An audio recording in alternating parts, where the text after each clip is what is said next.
Hello, everybody, and welcome back. We were off last week because it's Thanksgiving. You're probably wondering why I'm inside and in so many fucking layers. Well, to answer your question, it's Ohio and it's fucking cold. That's why. Shit. Why are you queuing up El Grande Americanos? Why, dude? You need some intro music. Like you can't just do this. You can't have a dry opening like that. You ruined the entire intro. Why you got, of all people's music to play El Grande Americano's music? Okay. Anyway, we're just gonna move in to our guest. He's second in the slide, and I rolled my mouse over it. We're just gonna move it to our guest for this evening because, well, apparently Monkey's deranged, tired. That's where he's at now. Now, from Exodus Pro Wrestling, you have also seen him on NWA. You have seen him on Exodus Pro, as mentioned. You see him on RWA, Emerge Wrestling, Unsanctioned Pro, ETU Wrestling, Big League Pro Wrestling, and many other promotions around the U.S. He's currently one half of the ETU Tag Team Champions. He's currently the Big League Pro Wrestling World Champion, and he was your inaugural NWA Exodus Midwest Champion. Pretty boy, Smooth. How are you doing today, sir? Great. Now, that was a great intro. I love that. Well, thank you. I appreciate that. Thank you. I try to make sure that you all feel special. Yes, as long as he wasn't playing that Americano music when you were saying all that, we're good. No. I'm pretty sure Monkey might be terrified for his life if he was to try. No, I wasn't gonna try some guy holding two belts like that. Like I know my. But thank you for coming on though today. Seriously, how are you doing today? Good. Life is good. You know, like you said, I just won 2 championships. Well, most recently won this one. Had this one for a while. I went to my chiropractor the other day. Nice. I'm feeling pretty good, healthy, and ready to go tomorrow. Hell yeah. Because tomorrow we got Journey in Cleveland. Yes, sir. Yeah, that's gonna be a fun fucking time. I'm hella excited. Hopefully, I could actually get some rest tonight. Honestly, dude, you've been on a roll lately, like genuinely speaking. I mean, I watched, like, we're going to get into our mainstreams for a second here, but I just want to talk for a minute because I actually, from start to finish, like, I know sometimes you'll send out matches probably to people and they'll be like, yeah, I'll watch it. And then, it just fades away or they watch like 3 minutes or some shit. I watched from beginning to end that match between you and Spencer Slade. And all I can say is, holy shit, that was a good match. You guys put in some really good work. I mean, I could tell just off of, I haven't really watched that much previous work, but I mean, you're one of my favorites. Like you don't move like a big guy. You don't. Like you move like a cruiserweight. And that is what I love the most about you is the fact that you're not the typical big guy. You're not just coming in there, giving up. I mean, you do the boot, but it's not like you're just coming in there, giving them a boot, choke slam, 1, 2, 3. That's it. Like you're actually like working with them, and it's very rare to see that. Well, my thing is, I come from a Division I basketball background. I played at Hofstra University and then transferred to Division II in Erie, Pennsylvania, where I live right now. So I've always been an athlete of sorts, and for me, I care more about being explosive. So if you see a guy like, say, Brock Lesnar, is he like an Olympic sprinter? No.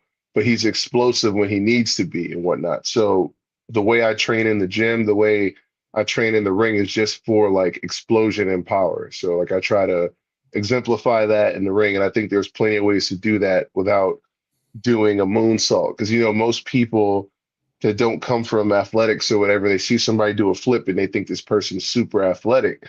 But it's more about like how quick can you move? How quick can you get from point A to point B? How long does it take you to recover? Like, you know what I'm saying? Like endurance. So like those are the things that I kind of focus on. And I'm happy that it's starting to show more in the ring. Yeah, no, 100%. And I mean, I guess you could say Spencer wasn't able to keep up with his mouth because well, that whole situation is kind of interesting because Spencer's not used to somebody bringing the same energy he has back to him because Spencer's a phenomenal athlete. And there's a lot of guys on the indies that may not take things as serious as he does and whatnot. And he's used to being in the ring with that. So like he thinks that a lot of people will like just roll over it, you know what I mean? And I'm I come from New York. Like I've been in real fights in real life. Like I've I carry myself a certain way. And so if you really trigger me and push me to a point, I'm gonna lock in and we're gonna see what you really about. And a lot of people don't notice, but I went from 280 to 260 specifically for that match. You know Damn. what I mean? Like I knew what type of cardio he was going to try to bring out to tire me out and all that kind of stuff, and I just wasn't going for it. Like I had a point to prove, you know what I mean? So Of course, and obviously that point was proven seeing what's around your shoulder currently. absolutely. Yeah, yeah. Now, before we get too much out of pocket, let's hop into these mainstream highlights. Now, Monkey, if you don't mind, just because it is a little bit later, I'm gonna take advantage of the fact that Don Ace isn't on here. Love you, buddy. I'm just gonna ramble through these. We're just gonna go right through the mainstream highlights, and we'll Do you have anything in the pod for the acquisition that happened today? the acquisition that happened today. Oh yeah, I'll start off with that. So Pretty Boy, I'm not sure if you heard about this or not. But Netflix has officially acquired Warner Brothers Studios. So that means now they own TNT, they own TBS, they own everything that's on. Oh, okay. Actually, I see where this is going. I'm glad that you brought that up because I am here to clarify that is not how that deal went. Wait, that's not how the deal's going? Okay, so what? So No. what's going down? Netflix owns now currently in an $84 billion thing or something to that nature. God damn, that's a lot of money. They own all this. They own all the studios. They own HBO Max, and they own I forget what else. They don't and they own Discovery.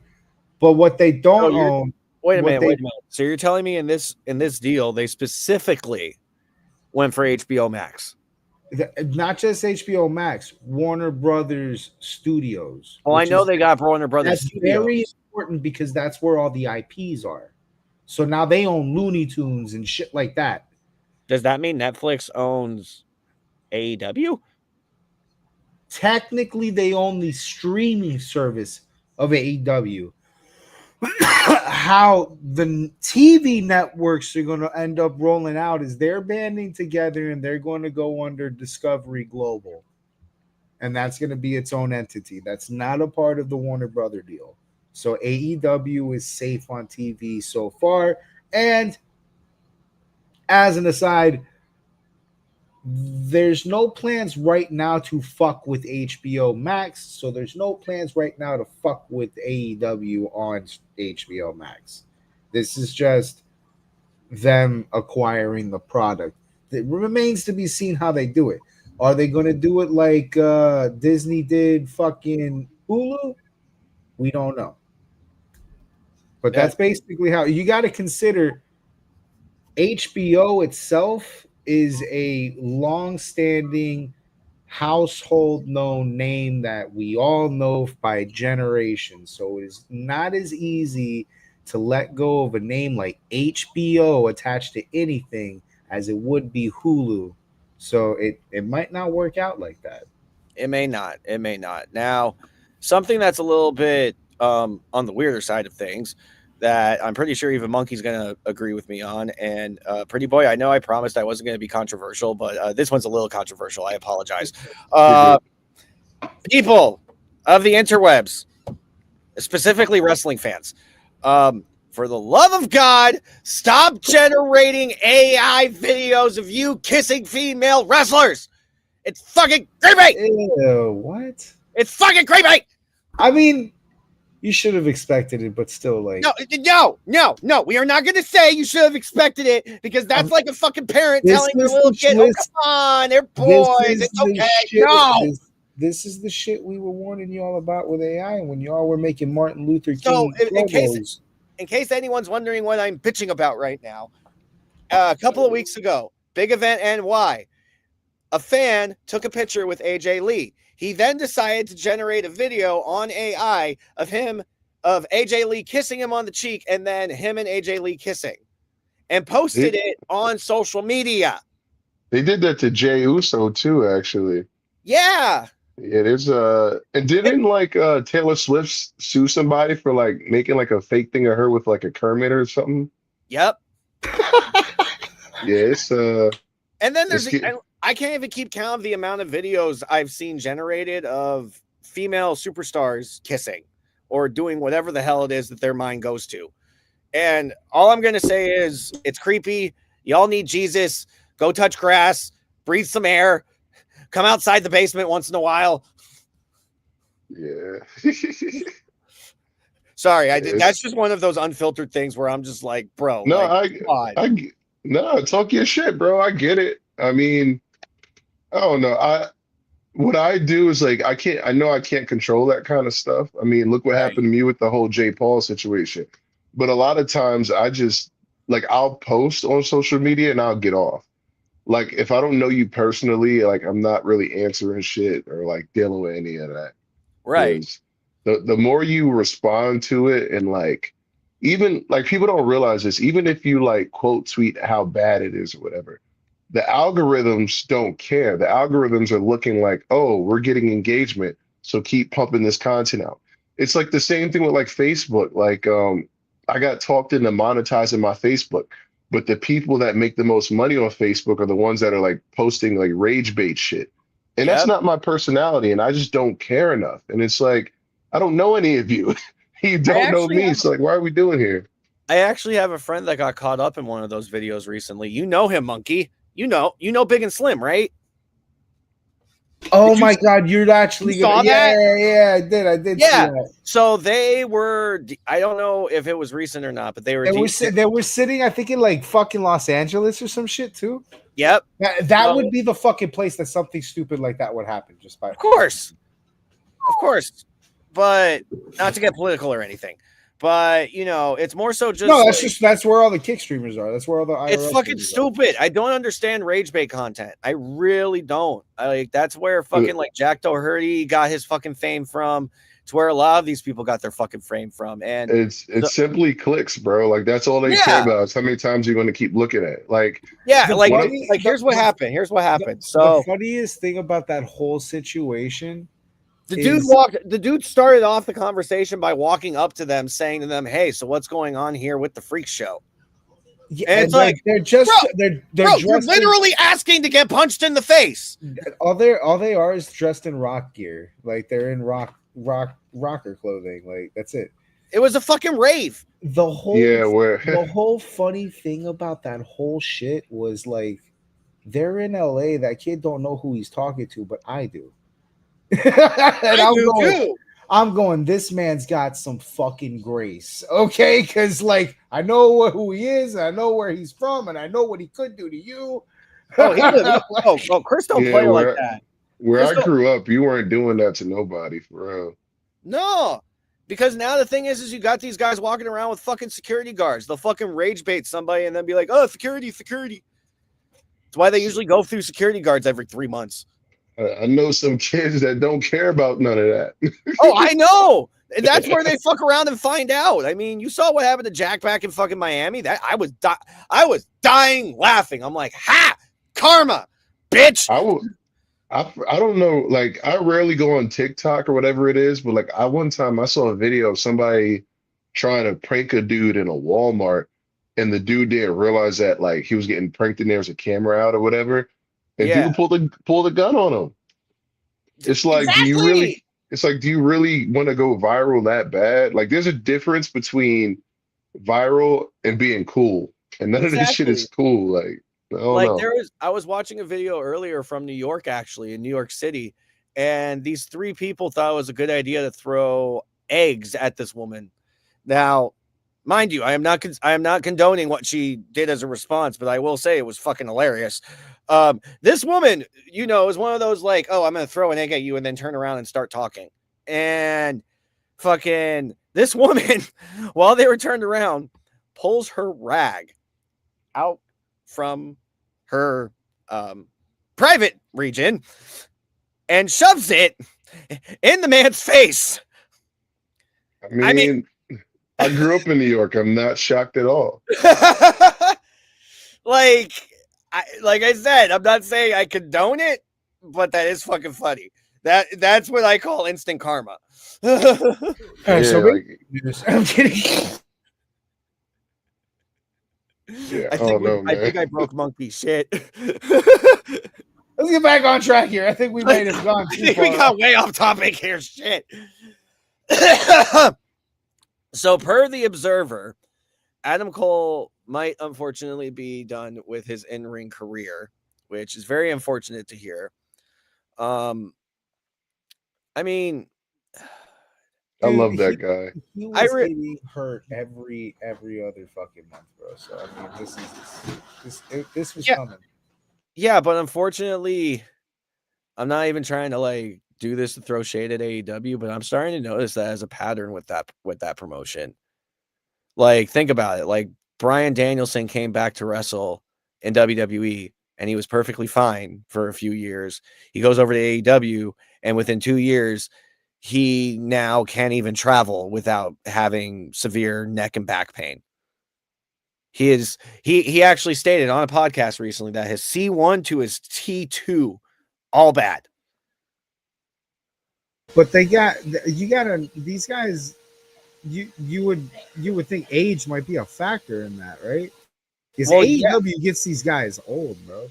Well, yeah, that too, but also think about the fact that, in WWE, they're actually thinking about certain spots that they want to do, whereas in AEW, it's like, oh yeah, let's do 50 Canadian destroyers on the corner apron. No big deal.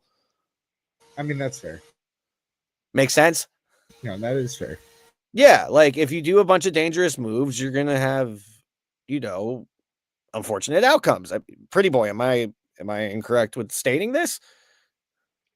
Hey, I can't call it. I don't got a dog in the fight. I get it. I completely get it. Now, to be honest, it's at what cost to entertainment though, because that's AEW's like number one thing that they have different than WWE. That's like their identity, basically. They right. do the more dangerous bumps. They do the real blood and shit. Like, No, I get it. Now, Freddie Prinze Jr. is currently claiming that ESPN is not happy with how the WWE deal has begun. I looked a little bit more into this and I had some personal conversations. From what I was told from the Keebler, that is not 100% true. Now, do they believe the numbers could look better? Yes, they do believe the numbers could look way better, which I obviously then told Keebler, well, if you're not expecting your audience to pay $100 a month to watch your product, well, then maybe it'd be a little bit easier to watch it. Oh, wait, I'm sorry. Did I say that out loud? But I mean, it's like, look, like, let's add all this shit up. Like, we're still watching shit on fucking Peacock with NXT, so we got to keep Peacock. Then we're watching the premium live events on ESPN. Then we got to get cable so that then we could watch fucking NXT and SmackDown. Then we have to get Netflix so we can watch Raw. Like, that adds up. they're learning a lesson, and it's something that I said way back in the RTC where we were announcing that they were going on ESPN and they were doing what they were doing with the PLEs. They're finding out that wrestling fans sit in a certain tax bracket. Sorry, we do. They're not UFC fans. They're not they wrestling not fans, boxing fans. We're not UFC fans. We're not. I mean, we might be football fans, but like we don't have that big of a budget to spend. We really don't. Like, I don't know. I don't want to stay too long. And then and not for nothing, but I've also been hearing that even the not just the PLE numbers, because the PLE numbers are actually pretty good, but like the SmackDowns and the Raws and the fucking NXTs, like their regular shows aren't pulling as well as they were pulling a year ago. And what happened a year ago? Yeah, they raised the ticket prices. Mm-hmm. They're finding out, bro. They're finding out. I mean, It'll improve. I have faith. I think that these guys will understand trends and they'll figure out, damn, this market doesn't exactly have the amount of money we thought it did. We can't turn it into the UFC market. What I don't understand is how they flip flopped. Now UFC's on Peacock. Did you see that? Wait, what? Yeah, UFC's on a Peacock. I did not see that. No. So, like, does that mean now you could watch their fights on Peacock? Yeah. Well, okay, then. I guess you can watch fights on Peacock. Anyway, we did also learn that per Fightful Select, WWE was so impressed that they may be doing more in the future with Andrew Schultz. And Chavo Guerrero Jr. did confirm that he has resigned with WWE and is helping produce the AAA shows. The finals of the last time is now tournament for the right to be John Cena's final opponent will be LA Knight versus Gunther. Congratulations to Excuse me. Let me make a correction. It's not Peacock. It was Paramount. Oh, okay. Well, still, I got Paramount. So we do want to give a shout out to Mr. Silas Mason on becoming the new NWA World's Heavyweight Champion, ending Tom Latimer's very long, prestigious reign. We ended up seeing a lot of new champions come out of NWA 77. We saw Silas take the NWA World's Championship. We saw Markova take the Women's Championship. Mondo is the new National Heavyweight Champion. Immortals are the new World Tag Team Champions. Like, it's like a whole new era of the whole entire company. And then, we got Aaron Stevens pulling some shiesty shite. Of course. Yeah, of course, in his shiesty ways. But that's how Aaron is. I know you feel some particular type of way about that man right now. Oh, for sure. But that'll be handled in due time. Oh, I know. Also, a big congratulations out to Joe Galley on the announcement of his wife. Him and his wife are now expecting their second child. I'm sorry. I'm just getting all tongue-tied here and I can't talk right, apparently. Yeah, because you try to blaze through everything. Calm down, killer. Oh, there. But now, we do also want to... Tony Khan seemingly buried the hatchet with Ariel Helwani. Okay, whatever. Lucha Bros have officially reunited and are now officially back in AAA. Before Penta was injured in the quarterfinal match, which we did learn is not a serious injury. He is okay. They pulled him just to play it safe. What I did find funny, though, was the fact of how he tried to pop his shoulder back in. And they were like, no, don't do that. And he's like, okay, why not? And so Penta's okay. Yeah, Penta's okay. Fucking, I was scared, man. Oh, trust me, we all were scared there for a second. We can't lose Penta, bro. Yeah. Now, also some other interesting developments. Stephanie and Triple H's oldest daughter wants to get into the family business. She actually wants to run the production. Fuck it, might as well keep it going. Might as well keep it in the family. We need McMahon blood in wrestling at some point. Like, I understand that maybe not Vince, but we need McMahon blood in wrestling.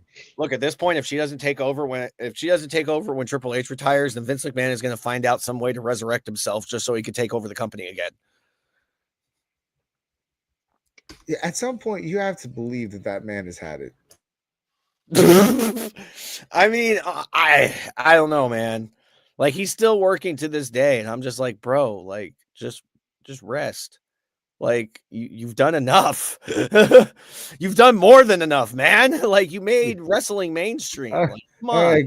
All right, Grandpa. Here's some Hulk Hogan highlights. Go lay down. Here's some Macho Man, Hulk Hogan, and fucking Warrior highlights. Ric Flair highlights. Take your tapioca pudding and go lay down.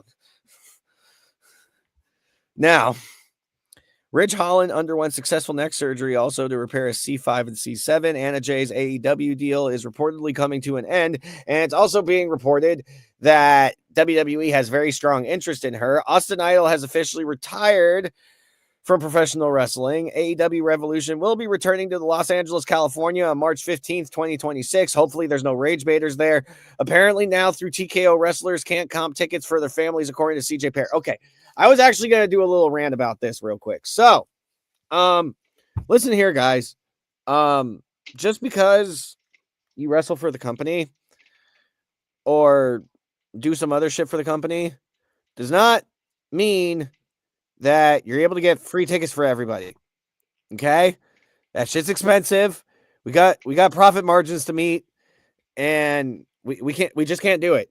I'm sorry, we can't. It's not possible. If we could, we would. But unfortunately, get a job, you bum. Well, yeah, I was going to say that. The other thing is that CJ Perry didn't even complain about buying the ticket. Like, she was completely okay with buying the ticket. Like, she actually openly stated, and I quote, "I have no problem supporting my friends." And at the end of the day, isn't that what it's all about? Supporting each other? Being a team? So I don't really understand why IWC is fucking getting their panties in a bunch about this. All I could say is get bent, get fucked. So now, on some unfortunate news, is Darby Allin is out of the hospital, but officially ruled out of the Continental Classic due to an injury he suffered in his last match against Kevin Knight. With 2 recent injuries caused by the same spot, will companies start being cautious about doing a coast-to-coast? Most companies, yes. AEW, probably listen, I think we were figuring out something here. Can I point it out, please? Go. Please let me point it out. Go for it. He worked with Undertaker at one point in his career, so you have to believe what I'm saying might be true. There's at least a little bit of plausibility in what I'm saying. Maybe you're just not allowed to do the coast to coast because you're not named Shane McMahon. Why did I have a feeling you were gonna fucking say that? Maybe that's it. Maybe he's got like really? some like seriously. maybe... Okay, so your conclusion to this is if your name's not Shane McMahon, you shouldn't do a coast to coast. Name me a person that's done a coast to coast in the last fucking 10 years that hasn't gotten hurt that isn't named Shane fucking McMahon. All right, then. So, like, listen, dude, what I'm trying to say is... gave me one. Hey, there you go. There you go. Well, he was fine. The dark arts aren't spread out as much, so they miss every now and again. I'm just saying, maybe he's got a fucking dark claim to the move, and you're just not allowed to perform it in the high level. I don't know. Yeah. Now, this weekend we got quite a few shows going on. We have TNA presents Final Resolution. That will be a pretty stacked card. And also TNA has officially moved to AMC. They will be starting that deal on January 15th. I'm excited. Like, because that's always, what have I said all goddamn year? What have I said all fucking year, monkey? What have I fucking said? I've said if they get on a decent fucking TV program, then they're going to get the same fucking views as NXT. The reason why they haven't been able to break 100,000 views is because they're on fucking Access TV. Who the hell watches Access TV? Where are they on? They're on a... Oh, my God. It's on the tip of my tongue. Tubi now, right? They're on Tubi. No, they're on Access TV to finish out that deal, and then they're going on to, and then that's when they'll be going on to AMC and AMC Plus. Oh, okay. They're on. Yeah, AMC. no, TNA's been doing some fire ass shit recently, and honestly, they got a really stacked card here. Who is it that's on fucking Tubi? There's a wrestling people on Tubi. I'll figure that out later. Yeah. So you're talking about Evolve. Evolve. Oh, okay. Yeah. WWE Evolve is on Tubi. Yeah, that makes sense. But yo, shout out Myron Reed, Bill Kyler, who they call Agent Zero now. Like, those are my homies. Like, Jake something. I'm very happy for them. Oh yeah, hell yeah. Sure. No, I'm happy honestly for all of them, just because. Yeah, I got a lot of people over there I rock with. Hell yeah. Hell yeah. So do you know Myron and all them personally? Yeah. So Myron may have started training a little bit before I did. And I met him at a seminar we did at the time for like Michael Elgin and whatnot. And even back then, like, he was just very like smart and already understood ring psychology and stuff like that. And he's just a good brother. Like, we wrestled each other recently, like not too long ago when I had the NWA Midwest title. Nice. We've been on a lot of shows together. He's always been a homie to me. Jake Something's always looked out for me, which is also dope because you'd expect us, since we're both big guys competing for spots, like, he's actually very grounded and very willing to help. Mm-hmm. And Bill Collier was the first big guy I ever met in wrestling. He's like my wrestling dad, essentially. And he's taught me so much, and to see him finally getting like his just due, even in his early 40s, looking way better than most early 20-year-olds, and can still move and still just Wait a minute, phenomenal. I think he's that man's in his early 40s. yeah, and look at him. God damn. Yeah, and like Bill is like, in my opinion, like he's like wrestling wise, like mentally, he's on like a different level in terms of like how to move around the ring and put stuff together and know what to do in what situation. Like he's phenomenal. Like I was so like happy. I almost had tears in my eyes seeing him get like his shot in Oh TNA. yeah, that's awesome, dude. I didn't realize how close you were with some of the guys over there. Yeah, and like some of them I've trained with. Like I've trained with Jody Threat before. Um, let's see who else is there. I've known Trey Miguel since I started wrestling. Like we used to be on shows together. Like there's a decent amount of people over there that I rock with for sure. Hell yeah, hell yeah. Now, a couple shows that we saw in the last couple of weeks. We saw AEW Full Gear. Mercedes still can't win a world title in AEW, which honestly, I'm kind of wondering what the whole end game is here because she's got like 14, 15 titles now. They got to hire extras just to carry her titles. So, I mean, I'm She not put really money in people's pockets. Hey, yeah, you got a point there. Hey, at least some people are. Hey, if you just gotta get paid to fucking stand there with a belt for like 5 seconds, hey, that's like the easiest $500 ever. I think I got a fair question though. How long does that gimmick last? Hey man, does it matter? I mean, right now it don't. If you're counting paper, it doesn't. But that's the thing. Like, I mean, obviously, I'm on the other side of the guardrail, but I'm a big fan of like letting stuff play out. So, for instance, I've been watching Welcome to Derry, which is what's that on HBO? I think it is. I think so. Yeah. It's the prequel to Pennywise, and a lot of people are mad because like the whole season didn't come out yet, and I'm like let it play out, like get some suspense and anticipation for the next episode. Like I'm one of those people that kind of like to enjoy things as like they come. Like we live in this world of like instant gratification, and like I see this a lot on the internet where if the fans don't like this one specific episode or this one specific angle, they hate it so much and want it to be done, as opposed to letting it play out and see where it was going, because it actually ends up going where you want it to go sometimes. Uh-huh.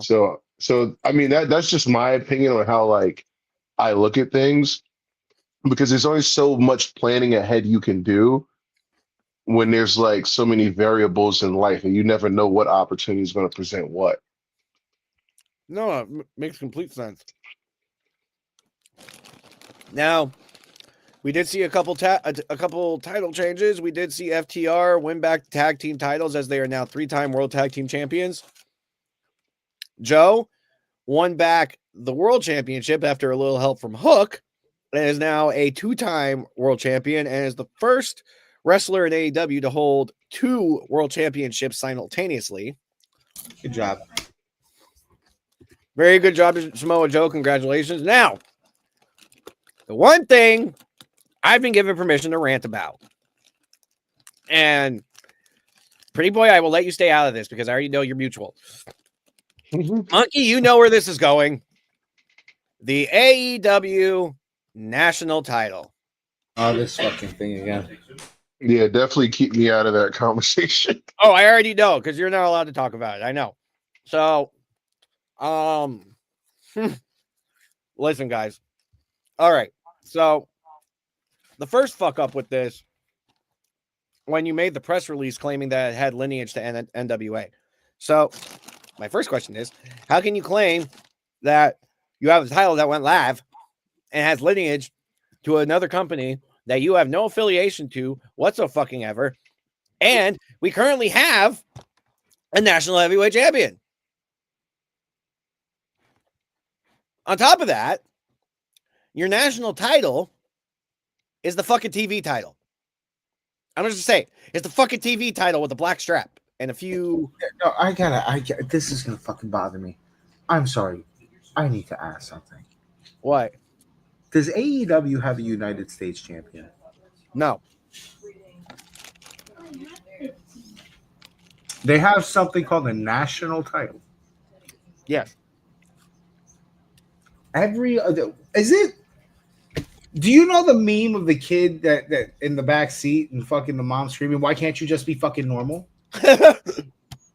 Like, what the fuck is wrong with these people? Like, they try so fucking hard to not use normal things. It's the U.S. title. Why are we calling it the national fucking title? Okay, wait, hold on a second. Hold on a second. There's nothing wrong with calling it the national title. No, it's the whatever. Okay. There's nothing wrong. Listen, if it is national, what does that mean? If you're a national champion, what does that mean? It means that you are the champion of your country. Of the nation. Exactly. The nation is the Eric, continue. I'm gonna have a fucking aneurysm.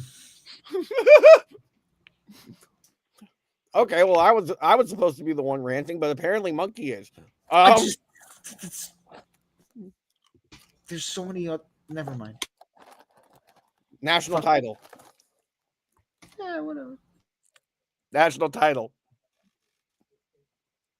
I can see that. You know what?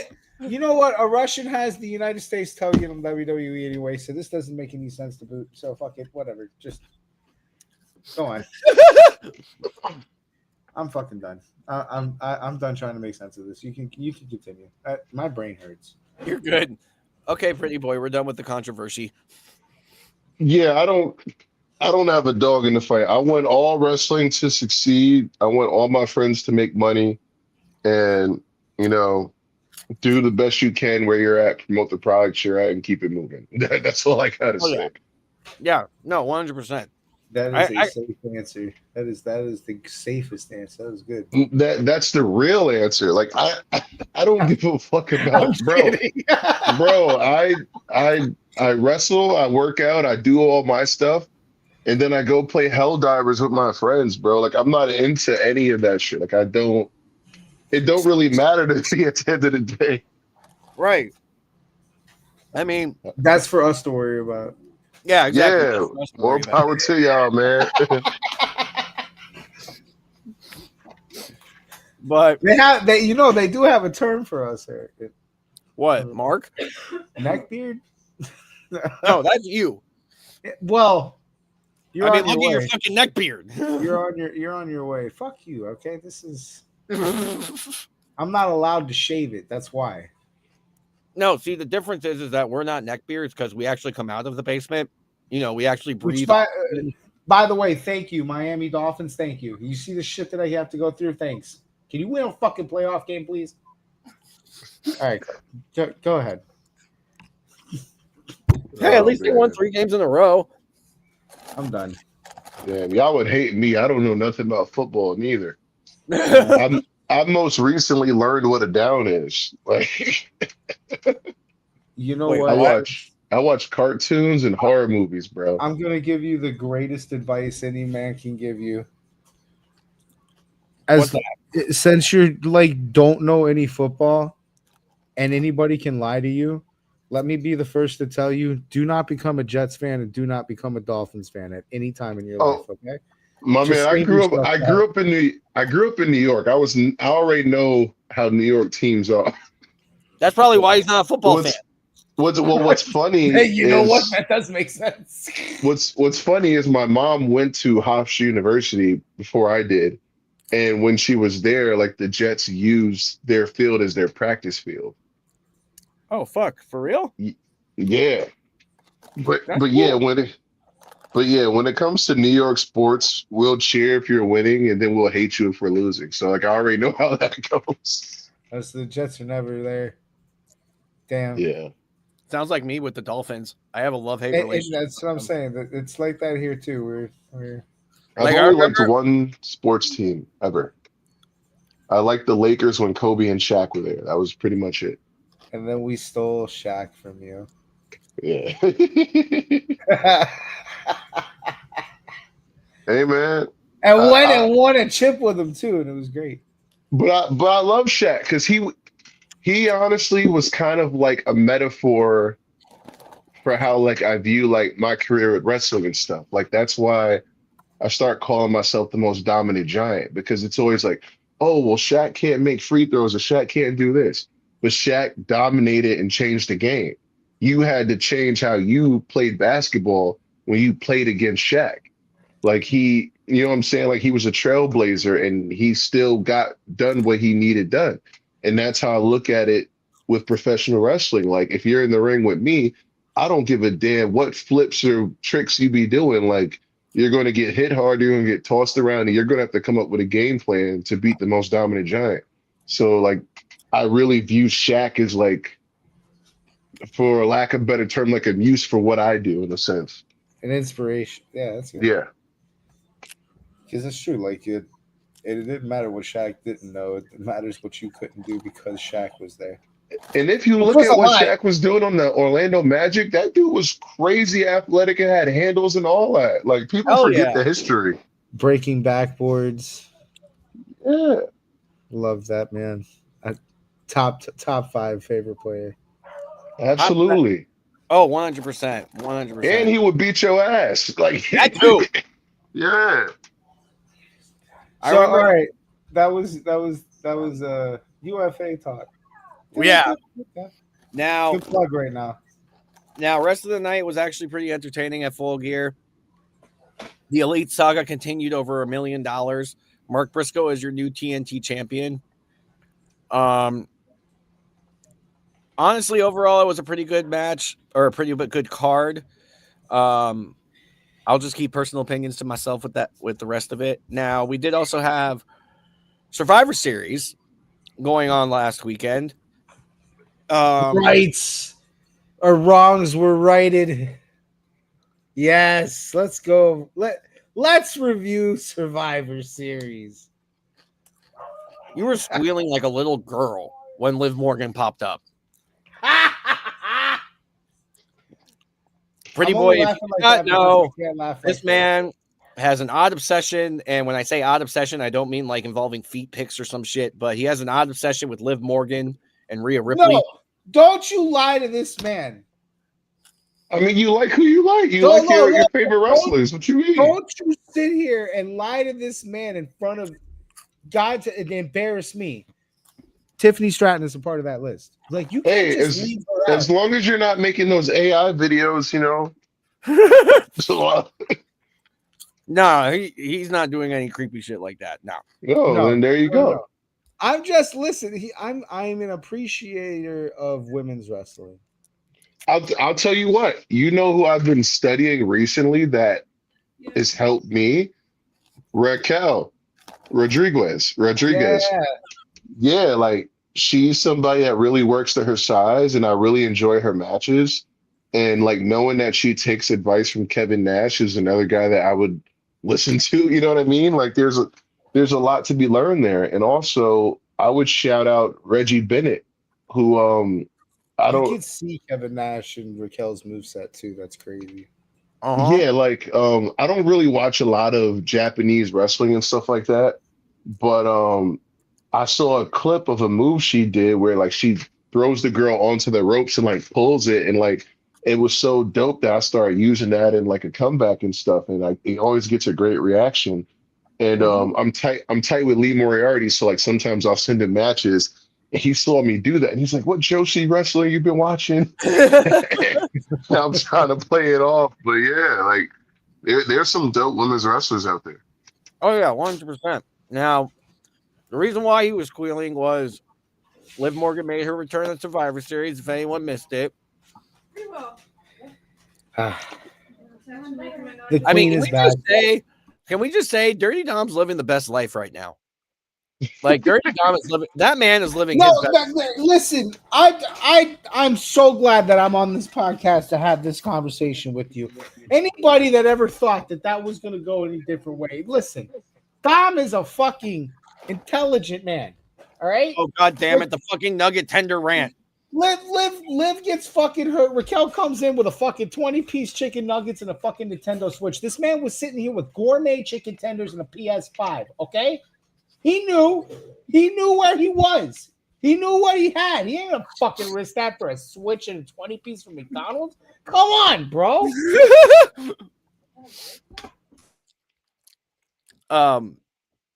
Well then, on top of that, the War Games matches were pretty fun to watch. It's kind of funny that everyone's predicting that it was Austin Theory that came in as the hooded figure, basically saying that, well, look at the cake. And I'm like, wait a minute. I'm like, is everyone saying that it's Austin Theory based off of ass size? I think it is Austin Theory based off of other things that I've seen. Like, I literally have been seeing comparison videos. I mean, yeah, but I think it's based. Damn, I really don't be on the internet. I can't, dude. It's a scary place. Just stay the fuck off. It's a really scary place. Just stay away. What do you call it? I've seen things that hint towards it, but I will say this for the ether. The same things that we've seen that we can point to, like, oh, Austin Theory's coming back, that aren't as fucking comparison videos. Those are also the same things that they put out to throw us off. Remember, these motherfuckers work the dirt sheets too. So the rumor mill is very high on Austin Theory. Yeah, I can say that. I could definitely see it. And it makes sense. It makes sense because look at that roster. Now, one final question I have before we move into our previews for this week. Was Paul Heyman wrong for what he did to that kid? Fuck no, dude. Get the fuck out the way. What are you doing there? Seriously? Just like zero hesitation whatsoever? Just like, no, fuck these kids. He's lucky he only got shoved. People get beat the shit out of for going in that. He's a kid, though, so, you know, he just got shoved. But, dude, what the fuck are you doing there? Kid could be anybody in this time, 2025. You seriously think no, we're not going into politics. No, dude, we had that 4.5 hour fucking podcast last night. No, we're not doing that again. Now, NXT Gold Rush has gone on the last couple of weeks. We have seen some new champions crowned. Fallon Henley is your new women's speed champion. And Lei Zing Lee is your new TNA World Knockouts champion. Now, this Saturday in San Antonio, we do have Deadline, which I'll admit that is one of my more favorite NXT matches of the year, but I will not be watching it because I'll be busy. And if you also like to support your locals and, you know, go on YouTube, watch on the NWA YouTube Live, Exodus Pro Wrestling, Saturday, December 6th, tomorrow, Journey 3. This man right here will be on. And I'm rocking this. Oh, shit. So a lot of people don't know this fun fact. One of my favorite wrestlers is Test. And if you used to watch Test, he had his own like mesh shirt that he would come out with and whatnot. So I actually got this made for when I wrestle Spencer Slade, and I figure it'll be fitting since me and CeeLo have our Holy Atonement match against Carson Drake and the Slime Ball. So I'm just, you know, getting my stuff ready. Might have this for the promo pics. Hell yeah. Now, speaking of which, we do have Exodus Pro Wrestling Journey happening this weekend in Cleveland, Ohio at the Tree Lawn. That will be live on YouTube. For anyone that is needing to tune in, make sure you tune in, or I don't know, I'll kick you in the dick. That usually works as a threat. But yeah, Monkey, I'll kick you in the dick if you don't watch. But got a lot of exciting matches happening that night. Marty Bell will be defending the NWA Women's Exodus Championship against Tiffany Neves. I'm sorry, I always fuck up her last name. And a rematch. Then for the NWA Midwest Championship, we will see Dante Casanova defend against Richard Holiday. Now, that's going to be a good one. Oh, I'm so fucking excited for that one. Yeah. I'm genuinely excited for that one. And I love the story behind it too. It's all because EC3 randomly gave him a title shot on a bar napkin. Yeah, so it's just like you give your number to the wrong person and then they call you after the bar. But I mean, honestly, bro, it's like of all people to do that to, you do it to Richard Holiday.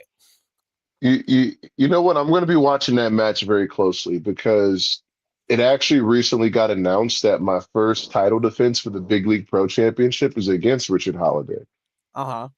So this is definitely a match where I get to be there live and see what type of moves he'd be doing. I know he's big on this little signature move bullshit, but you know, I got a signature fist, so I'm not really worried. But let's see how Dante handles it. Speaking of that signature fist, you, as you said, you got your holy atonement match, you and Pastor CeeLo against Carson Drake and the Slime Balls. Yeah, Now, I don't know what's about to happen. I was gonna say, is it just you two, or could we expect a little bit of surprises? No, so unfortunately, EC3 got taken out when they messed up his knee, broke his leg, whatever the hell it is. He's Right. still healing and recovering from that. And the thing is, like, we don't need a surprise because, I mean, I'm the size and have the strength of two guys, Right. maybe three on a good day. If I take my pre-workout from Gaspari, who Right. also, you know, endorsement plug. So yeah, you know what I mean? Like, so we just go handle business and make it do what it do. Yeah. No, honestly, I think it's gonna be a fun time on Saturday. And then something I just read last night: Shot Through the Heart is putting Gannon Jones Jr. in the hot seat. I don't know how well that's gonna go over. As someone who's been in the ring with Gannon Jones, it's not going to go well for them. You Right, know, right. I had to pull something out of me to win that match. So I mean, shot through the heart is good, you know, but when you're in the ring with big boys, it's a whole different ball game. Oh yeah, 100%. And just to run down a little bit more on the card, we'll have Cowboy Poke Paul taking on BRG. And then also in tag team action, we will see. I'm trying to remember I'm trying to remember his name.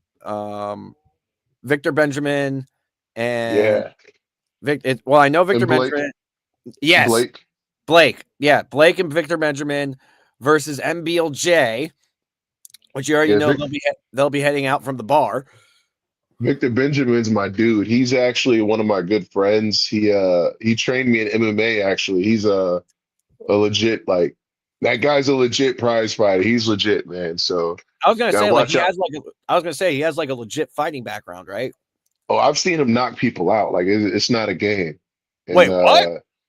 yeah, like he fights MMA. Like this is a real thing. Like I've seen him knock people out. God Like damn. yeah, nah, he's legit, man. Like he's actually sponsored by Butterfinger. Like that dude's a star. I think he's a great acquisition for Exodus in general. And I think he's really good in that ring. Like he can do a lot. So and Bill J, like they're tough too, but they got their work cut out for them. Oh yeah. I was gonna say I've watched Victor Benjamin in the ring, and he's a tough son of a bitch. I could definitely tell you that much. I didn't realize he had an MMA background though. Yeah, I mean, we wrestled before. We've wrestled a few times. We wrestled at Rise Wrestling when I was the grand champion, Okay. and he kicked me in my ribs one time, and like it took me a few seconds to breathe again. Like he's like you got to really come with it if you're gonna face him. Oh, 100%. Now, hopping into some questions for you personally. As we stated at the beginning of the podcast, you recently defeated Spencer Slade to become the new Big League Pro Wrestling World Champion. Yeah, big league pro champion. Yeah. Now, how would you say it feels now being a double champion, seeing that you're also one half of the World Tag Team Champions over at ETU? It feels good, but it's like I don't know. I don't come off this way, but I'm fairly stoic when it comes to winning championships and things like that, because that's just the first leg of the journey. Like you have to make that championship matter. You have to defend it all the time. Like you're the guy now when people are looking at the houses, like they want to see if we're growing and selling tickets. We want to know if you're going to have this main event against this guy, can you like hold the torch? Mm-hmm. So we've been doing a pretty good job at ETU doing that, facing some of the top tag teams in the country, honestly. And the ETU championship, it's great because, and I always talk about this all the time, like they put me in the ring with guys that you wouldn't expect me to wrestle because of the super indie style and things like that, you know. So when you get to see me in those matches and how I hold my own, it just proves the point that when I say I'm the most dominant giant. And as far as the big league pro championship, it's a situation where I've won other championships here in Erie, Pennsylvania, but I've never held on to them. I've usually lost them like the next match I have. So you'd expect me to want to dial it in and wrestle somebody I beat before or somebody I know I can beat for my first title defense. But no, like we're going against Richard Holiday because I'm a warrior and I don't back down and I got a point to prove. So if Right. anything, it just makes me work harder and like fired up and I'm just ready to go. Hell yeah, hell yeah. Now, recently, we've all been seeing a lot of posts on social media about Jay Paul. Do you mind elaborating a little bit on this story? Sure. So when it comes to Facebook, I essentially accept every friend request because I don't have personal social media. It's a marketing tool for wrestling, like everything else. So a young woman sends me a friend request. I accept it, whatever, go about my day. I wake up in the morning and I make the mistake of checking social media. And I look at my DMs and like I typically don't answer DMs unless it's like you or one of my friends or like bookers or whatnot. But I saw I got a message from her because it popped up at the top and it said like, "Oh, you can accept my request, but you won't answer my messages. Like, what's up with that?" It's like something to that effect. And I'm just like, "I'm sorry, I don't think we've ever met before or spoken before." And then she goes, "Yeah, we have. We've been talking on Bumble for a few weeks, or at least I thought we were." So I just tell her like, "Hey, I don't have a dating profile. I don't know what's going on." So then she sends me screenshots Oh, shit. of this profile, and what it looked like is somebody took videos that I posted on like my stories or whatever and screenshotted them into being photos for this dating profile. And like the name was Jay Paul. It said from New York but living in Kentucky, Virgo, which is weird because my birthday was like the week prior, so I'm clearly a Libra. Said I love tacos. I'm looking for a good Christian family. I only graduated high school. Like a bunch of shit that if you knew anything about me, you'd be like, he wouldn't say that. Like it's not true. Right. So but she was actually pretty distraught, and I felt bad for the situation because like she was talking to this guy for weeks, actually thought they were gonna like hang out and talk, like they were building some type of rapport. And I'm asking her, like, did you ever try to like FaceTime him or whatnot? And pretty much what she told me is every time she tried to call this guy or FaceTime him, he would send what I'm doing in real time to her. So it would look like, oh, I can't talk because I'm about to get on this plane or I'm wrestling here or whatever. So this person must follow me on something. So I made a public post about it, just said showing people, hey, like this isn't me or whatever. And then I tried to make it like lighthearted. I was like, well, and I also hate tacos or whatever. And everyone just said, fuck the fact that this person stole your identity. You hate tacos? Like, what's wrong with you? And That then was like people literally were, the whole You thing. can't come for tacos though, bro. that, Like nah, bro. Listen, I had one taco and it cut my gums. I never touched them shits again, bro. But it was that. you can't let one bad taco Hey be man, the Hey, some people will have one bad relationship and never date again. So I'm standing on my taco situation, man. but that was But like the like funniest thing of the whole post was like nobody was even like being like, "Oh my god, that's a crazy situation." Like everyone's you just would like, think, "Oh, right? what do you mean you don't like tacos?" Noah's Noah's texting me. He's like, wait a second, you have a master's degree. Why are they saying you only graduated high school? Like the list goes on. So what ends up happening after that? So Halloween is coming up, and all my Mhm. friends are just calling me J. Paul for whatever reason. So I just get a name tag that says J. Paul for Halloween because I think it's really funny. And then when I go to Russell Spence, oh, and before we get there, I actually invited this woman to Emerge Wrestling because Indiana's not too far. And I was like, with the premise of we're gonna take a photo at my merch table and then you're gonna text this guy and send it to him like, hey, nice meeting you, or something, because I thought it would lighten the mood, be funny, whatever. Unfortunately, she didn't even make the show. But when I go to Wrestle Slade and I win that match, I'm at my merch table. A few minutes later, my friends come up and they're like, "Hey, let's take this photo," and they hand me a shirt, and I'm like, "Okay." And I look at the shirt and it says, "Hello, my name is Jay Paul." And then they're all wearing Jay Paul shirts, whether it says "I love Jay Paul fan club," whatever have you. And like that's the photo you saw when I ended up posting that. Uh-huh. And like people kept messaging me like, where can I buy this merch? Or like, where is it at? Where's it on sale? Whatever.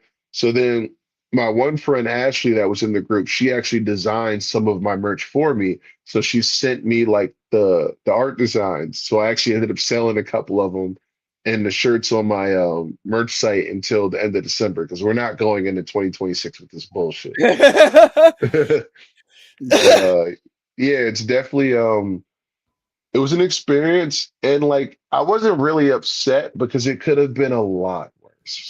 You know Oh what I yeah. mean? Like, and the thing is, I'm a fairly private person, so anyone with an ounce of like research or know anything about me, they'll be able to debunk that in a second. And as a public figure, unfortunately, a lot of stuff about us is already out there. So you kind of just have to be militant with your mindset of how you're going to deal with it. Like if it's something that's really pressing, I'll address it. But when it comes to like shit like that or like people trolling me or whatever, like a lot of times I'm not going to respond. Right. That Yeah. yeah, no, honestly, I was keeping up with all of it. I'm just like, what the Yeah. fuck is going on here right now? Yeah. I And- mean, as long as the woman was okay at the end of the yeah, day, that's what I cared most about. of And course. everything else, like the jokes, is just going to be the jokes. Yeah, of course, of course. Yeah. Now, how did you first get involved with EC3? Because I know that you haven't been involved with him like your entire wrestling career. So I've known him for a while or known of him, and it wasn't even from TNA. Like when I first, before I started actually wrestling, long story short, I got invited to like some indie shows, and I didn't know what the indies were at the time. And it was because a girl I worked with was best friends with the girlfriend of John McChesney at the time. And John McChesney is like a well-known wrestler from this area that has had opportunities on WWE and done different things like that. And he was wrestling Matt Hardy at an Erie at an indie show. So obviously I go to see that, and I keep going to shows because like this is new to me, whatever. And on one of those events, he wrestled EC3. I didn't know who he was at that time, but like I just saw him. He's this massive jack dude or whatever. And then I ran into him a couple of different times when I would wrestle in Ohio for AIW. He actually came in. He was the absolute champ, but I don't think I was there at the time. And then another time he came in to fill in for Sid Vicious, who just no showed the booking, I believe. And then I was actually scheduled to wrestle him at Rise for the World's Championship when he had it. Uh-huh. And what happened was at the time, they were running Sam Hain in Cleveland or Samhain, I'm sorry. And I was good friends. I was still good friends with Max the Impaler, who invited me to the taping to like be backstage or whatever the case may be. So obviously we run into each other there, say hellos and whatnot.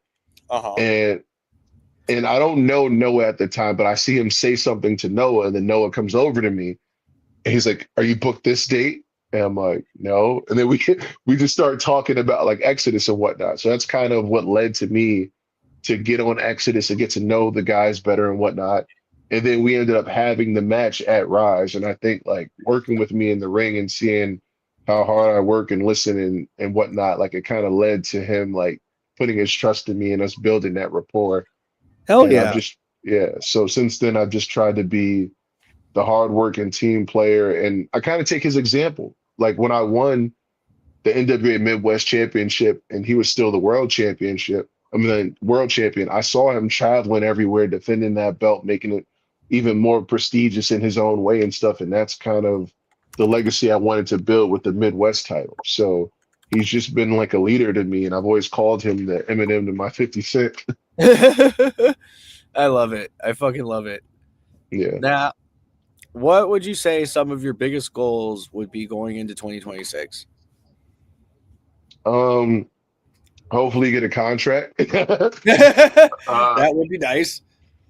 Yeah, that I would say to improve on my mental discipline with a lot of things. Like I think I do like a fairly good job, but the standard that I want to be at, I want to take it to another level, whether it be my diet or like training or not being distracted by shit that the internet says. You know what I mean? Like just being more locked in and focused on the task at hand with like my career and just taking everything to like the next level. Like I even want to see how I can grow my social media, like with like the influencer thing and whatnot, because you see a lot of influencers taking up wrestling space. So I know that I have to learn how to do what they do because it's the way the culture is shifting. You know what I mean? Like I'm a Right. person that likes to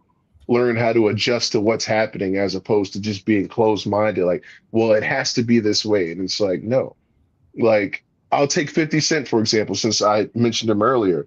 Like he transitioned from music to television because he saw how the music business was going. And like you want to have other avenues of doing things and growing. You should always be growing and evolving. And like in a perfect world, my career would be something of like The Rock or Batista because I've acted in indie films and I want to do more of that. Like Right. I would love to build my acting resume with the foundation of wrestling. I would love to build my scholarship more, maybe start like a nonprofit at some point. Um, like that's just the kind of life career goals I have and what I want to keep pushing forward Hell for, yeah. I'd say. Yeah, no, that's awesome, man. Seriously. Yeah. And so, seeing I got this wrong because I thought ETU was yesterday, have you in the past gone to work with Marcus Mathers? Yes. We had a six-man tag. It was Killionaires versus Wasted Youth. It was him, Dylan McKay, and I feel so bad. I can't remember the other guy's name. I bel I don't think it was Austin Luke. Maybe it was. I'm not sure. Alex But Price? no, no, no. Alec Price is part of the expected, like they're a whole different group. I Oh, okay. believe I believe it was Austin Luke. I can be wrong, but it was a really good match. All those guys are really good. I think Marcus Mathers is dope. We've bonded over our love for the clothing line Civil Regime. Uh, and yeah, I'm excited to get back in the ring with that kid. Like he's been a hustler. I've seen him back from his GCW scramble days to now, and he's actually grown so much, and I'm happy for everything he's accomplishing right now.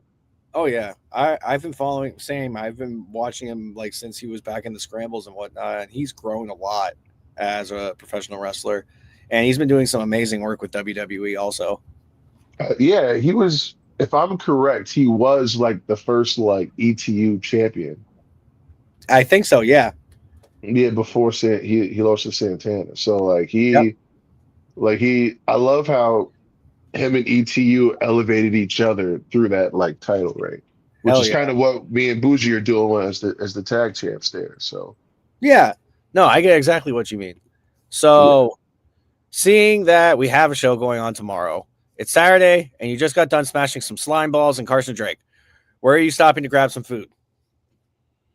Um, more than likely this time I'll probably just be bringing meal preps. Food Ah, that gotcha. Yeah, just like being on the body guy train, you kind of gotta dial it in a little bit. But a lot of times I don't mind sheets, and I usually will get like a quick snack. Like I'll get like fruit or my guilty pleasures are the pecan swirls. I love those since I was a kid. Yes. Or I'll get like I like gummies, but I'll get like the Shakalicious gummies. Like they're actually pretty fire. Or I've like the heard those are really Lifesavers. good. Yeah. But yeah, I like to get like a quick snack, and if I can get home within a few hours, like I'll either DoorDash something out, like be there when I get there or something like that. Nice. Um I used to be a big Chinese food guy, but I gave that up for the year just to, when I was getting ready for the Slade match. And then I like pizza, but as of lately, it's just been really just trying to stay on track with like my meal preps and maybe I'll get like a snack or something. I feel that. Yeah. I'm not gonna lie, my eating regime is nowhere near as healthy as yours. It's a lot worse. Well, I you don't got to wrestle with your shirt off, so it's all I don't want good. to wrestle, period. I don't want to do anything you guys do. I am very happy behind the curtain, filming it all. Like, We no, appreciate what you do. of course, I appreciate what you guys do. If you guys don't do what you do, then we got nothing to present. Yeah, that's true. Yeah, I mean, seriously, like, I genuinely get upset when people are like, "Oh, Ricky's fake, Ricky's fake." No, you think them getting slammed it with a fucking chair in the back is fake? No, them falling onto I the mean, fucking. I'll say this, as like a former collegiate athlete, wrestling is not only super real, it's like the hardest thing I've ever done in my life. Like there's so many different avenues and aspects, and a lot of people I won't even have the conversation with because I just don't give a shit. But also people see me and they respect because it's like a lot of it when it comes to like the casual people that don't understand like what wrestling is, presentation matters. So whenever somebody sees me and they see a 6'9" dude that's like jacked and carries himself a certain way, they're like, fuck, what does he do? So like I get asked all the time about like wrestling and stuff. And when Mhm. it comes to the whole like, is it fake, whatever conversation, I don't even start with the athleticism aspect. I'll ask them like, have you ever seen a Broadway play or something like that? And I tell them like, if you go to see The Lion King right now, whether you cheer or boo, it's going to be the same fucking musical it's always been, or the Jersey Boys or any of that stuff. Now imagine you have to do something and you have to make these people feel a certain type of way in real time, and what you're doing isn't working. You have to shift and adjust based on the crowd that you're in front of or whatever. Imagine having to remember a bunch of stuff, but then hearing, oh, time got cut. Oh, this person's injured. Oh, this isn't going to work. Like having to adjust on the fly. Like everything we do is in real time. We don't have stuntmen. And if you're in the ring with me, I'm going to fucking hit you. And some people are really going to hit you. How are you going to react to that? How is your actual cardio? How strong are you on? Like, you know what I'm saying? Like your presentation, like when you come outside, come through that curtain, every single thing that you've done up to this point is going to show. And the Uh-huh. problem is there's so many guys that are in wrestling for the wrong reasons, and it shows that they're in here for the wrong reasons, or they don't take it as serious or whatnot. And because of that, it makes it like harder for people to like take the whole thing more serious than more serious as they should. You know what I'm saying? Because it's on the indie level, it's not really regulated. Like somebody that knows nothing about wrestling can have a lot of money and say, hey, let me get this venue, let me hire these people, whatever, and run a show. But that doesn't make it like credible. You know what I'm saying? Mm-hmm. So like, but also it's like I put in so much time and effort to what I do. And people that really follow my journey from the times that I work out at 5 in the morning and drive here and there for like 7 hours to wrestle and drive back, like all the stuff I've done to this point, I take a lot of pride in it. And people know like we can have a conversation or whatever, like if you're respectful, but like I just don't go for it. You know what I mean? I get it. I get it 100%. And Now, and like oh, you're signing autographs and getting flown places, like the money is not not fake. You know what I mean? How yeah. many people get to do a job where like they're literally getting flown around to do this, and you know what I mean? Like it's just people are miserable. Mhm. I That's really what it 100% comes down agree. to. Now, there were a couple more topics that we were going to discuss on, but we are running short on time only because Monkey has another podcast that he's got to start at 8 p.m. So, Oh geez. yeah. So, we're now going to hit into our plugs. So, with that being said, Pretty Boy, is there anything that you would like to plug? Yes. If you head to prettyboysmooth.com, it is my link tree and it has everything on there from my Patreon where I post vlogs and stuff, to my merch, a link to watch NWA Power on demand, all my social media accounts, all that kind of stuff.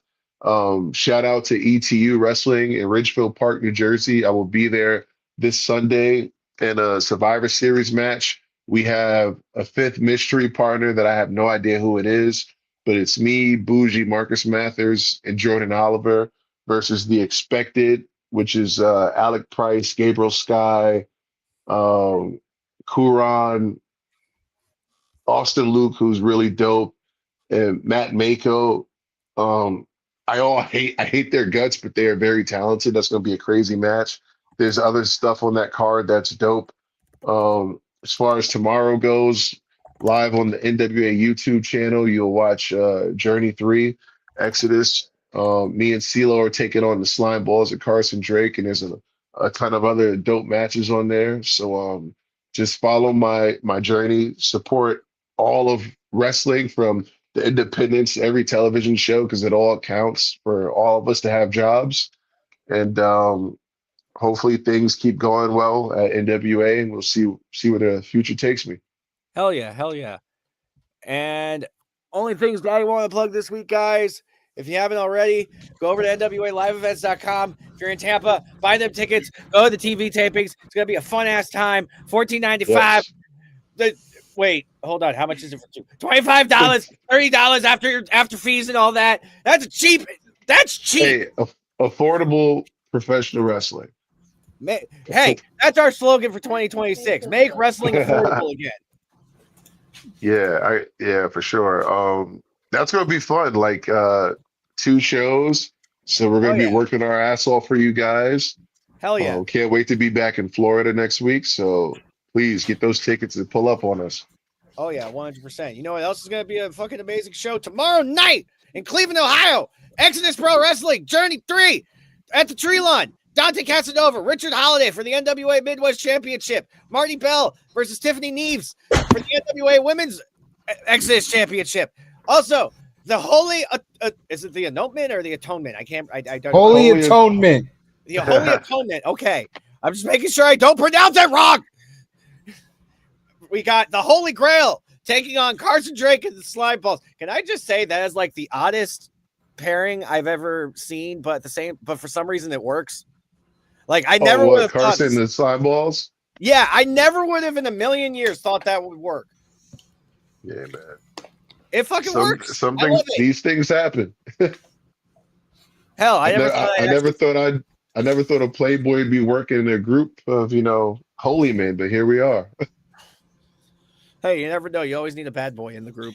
But it's going to be a fun time, guys. VIP tickets are already sold out for tomorrow night. We have limited, preferred, and general admission tickets.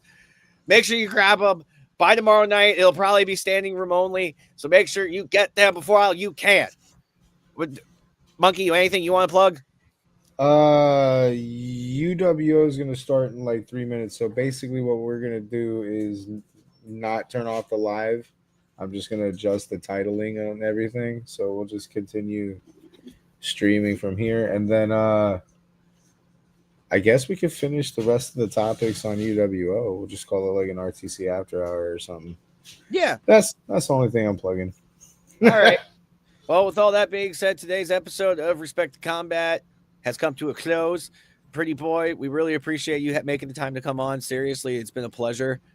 And thanks for having me. Of course. And I'll be seeing you tomorrow, brother. I'll see you tomorrow. Hell yeah. Hope you have a good night. Hey, you too. That was awesome. That was a good episode, bud. Hell yeah. I like that guy. He was cool. Oh, yeah. He was super cool.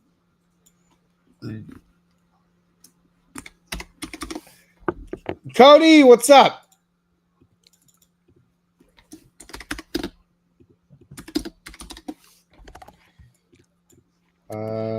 Hold on. I'm fixing the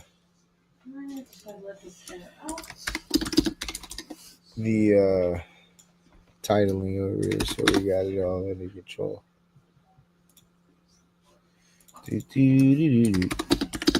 So what was the ending topics? What are we doing? Just the indie verse. Fucking might as well run it. We ain't Uh, lost anybody, so I mean, I'm about to go fucking eat dinner. okay, so we'll run it after. We'll do the indie stuff after. Okay, you may have a Keebler in here in a minute. Oh, Keep an eye on the screens down low, okay? he's lucky he's coming in after Survivor Series. Oh, Yeah, I know, because you wanted to kill him for a minute. yeah. I'll be right back.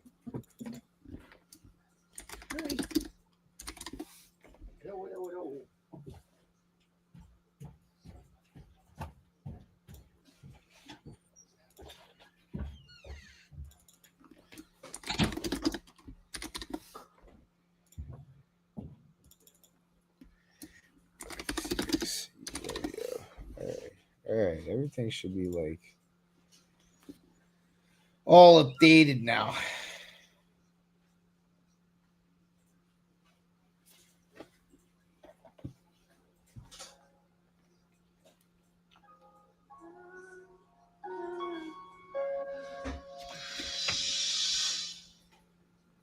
Keyword.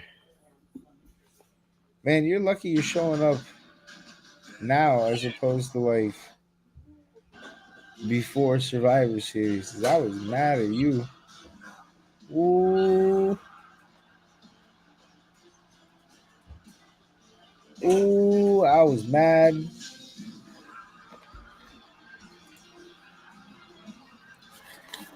I was triggered. I mean, now we're good. Now we're good. What did you give me? Oh, okay. Yeah, now we're good. You gotta. I was mad you took the belt off Dom. I was really pissed about that. I was super upset. But it's all right. Wrongs were righted.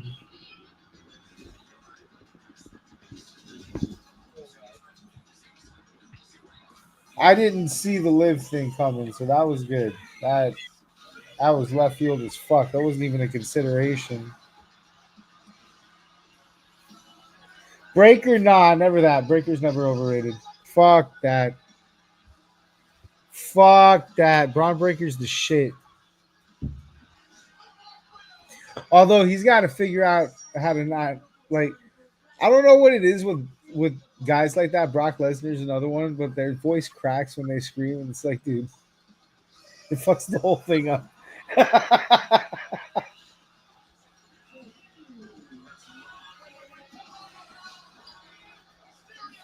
I'm so happy about, dude. I'm so happy about the Dom thing.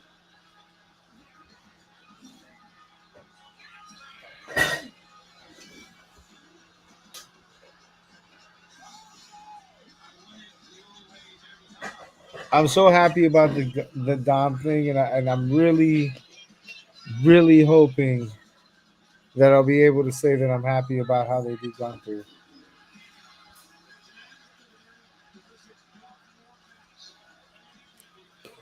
I know you ain't supposed to tell me, but I that's my prediction. I think Gunther's going to end Cena's career, and I hope that's done correctly. I hope I want to see Gunther kill Cena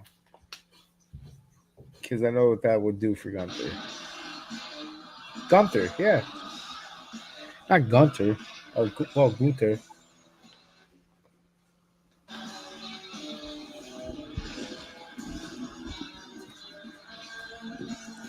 I do have a criticism for War Games. Both of them. All right.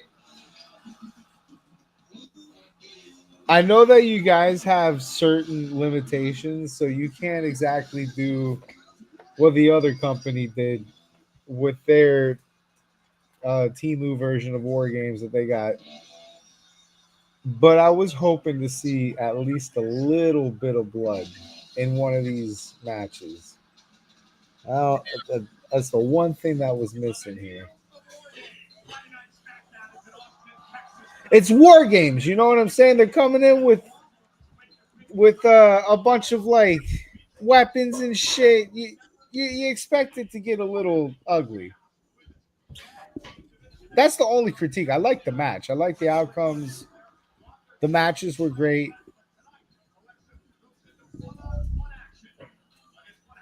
I don't really have complaints about the PLE. Everything went the way I wanted it to.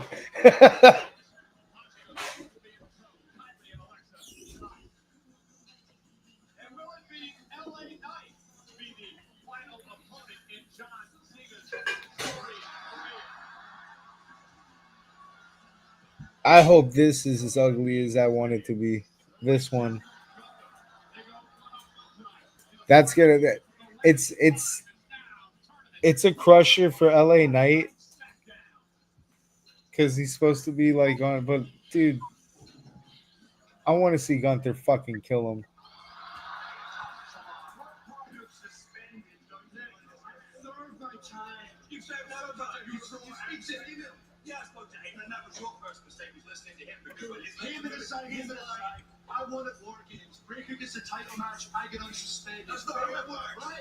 Fair, yeah, no, that makes sense. What, dude? That's totally.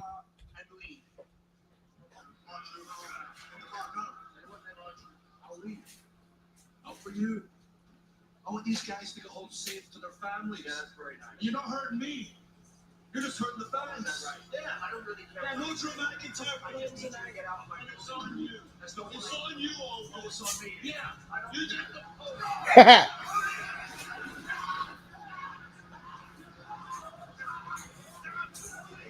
When it was for your protection.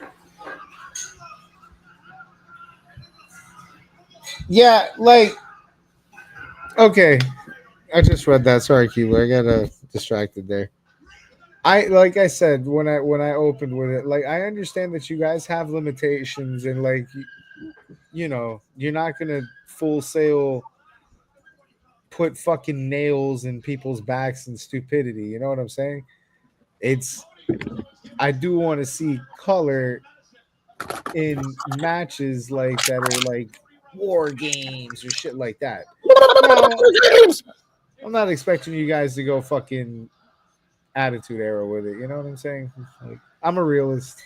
Hello. Did you want to get fed?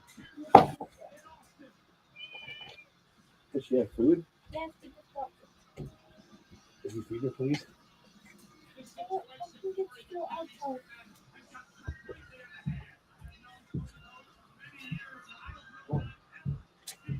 I mean, that's fair.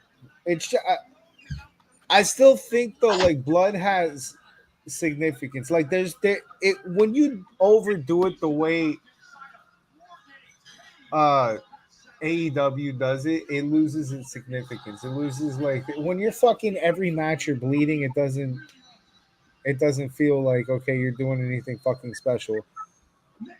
But when you see color in WWE and that shit doesn't happen as often as it does in AEW or anywhere else, when you see color happen in WWE, it's like, oh shit, this is fucking serious.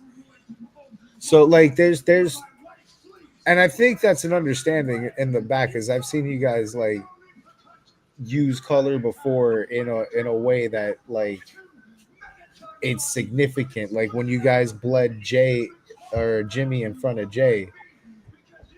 So when you're talking about a match like War Games, just the title of the match, and then the idea of the match is people are coming in with fucking weapons and beating and killing each other before like a bell starts. You would expect a little bit of color just to make the match seem significant. Like, okay, well, this is fucking War Games, bro. Like, we don't play in here. I would have the same arguments for like Hell in the Cell or something, but I'm not saying like fucking to be gratuitous with it because AEW fucking overdoes the shit and it doesn't make people bleed in AEW and it doesn't feel like okay, this is fucking special because every Tuesday Darby Allin's hurt, John Moxley's fucking bloodletting, like it's tacky. everybody does when they see a cockroach, and that is simple. Stomp him out. An emotional Cody Rhodes. But when you guys do it, it is worthy. That's the difference. Like I said, when you guys bled Jimmy in front of Jay, when you guys like Gunther fucking completely bleed him, that was like fuck, bro. Like I hated Gunther.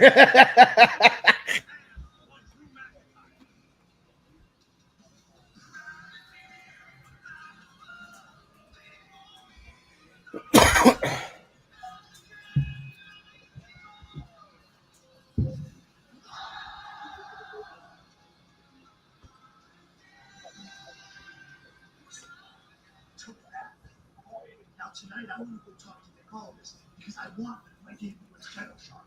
After UWO, we're in back to the top of the tag division. The BTT ITW best tag team. This fucking thing's breaking. This thing's blowing up. I'm gonna be the nice. Hang out. Why? This thing's blowing up. You might want to reschedule that because I got next.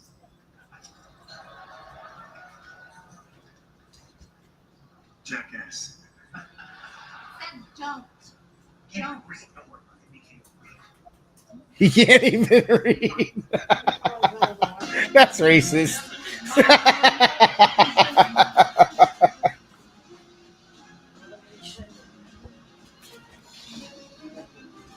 Yeah, colors. But that's what I'm saying. Like war games, you know.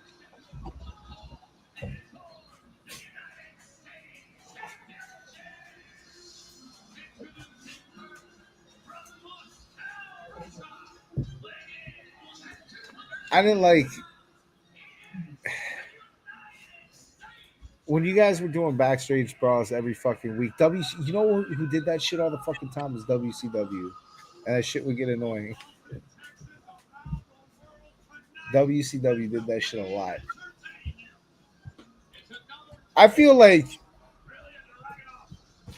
there's some sense like there's some sense of purpose for it, but if you do anything too goddamn much, it loses its significance. So like the same opinions I would have for like blood and shit I would have for anything, for like backstage bras, for table spots, like every fucking week the fucking announcer table at the end, like you knew someone was going through a table at the end of the fucking show.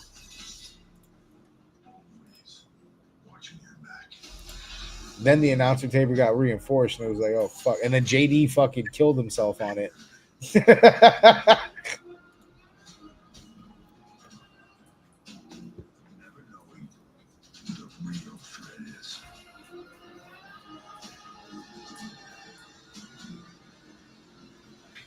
The way y'all held down this fucking commercial until we fucking got the Liv Morgan return. Because I was like, damn, bro, no chicks in the WrestleMania commercial?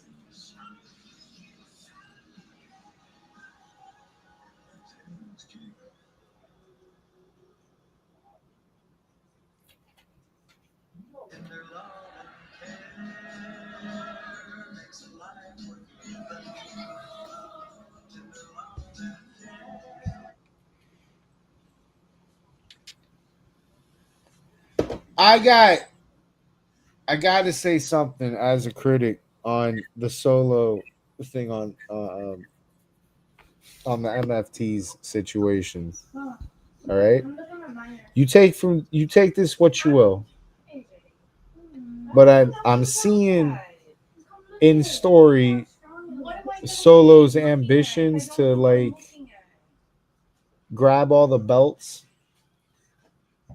which is cool to have that ambition. But what I don't need to see a fucking another bloodline repeat. You know what I'm saying? Like I get it's Halloween's over and maybe the belts might have to move off of the Wyatts. I'm not personally a fan of that idea, but I would understand it if the Wyatts have to lose their belts. But like, I don't want to see fucking everybody lose their belt to one faction. I think that shit's been played out. Yeah, like we need at least a year, 2 year cooldown before we have a superpower faction that steals all the belts. Like we just had that shit with Judgment Day. We just had that shit with Bloodline. Like let the fucking let that story rest a little bit before we fire it back up. That would be my, I just watched the product.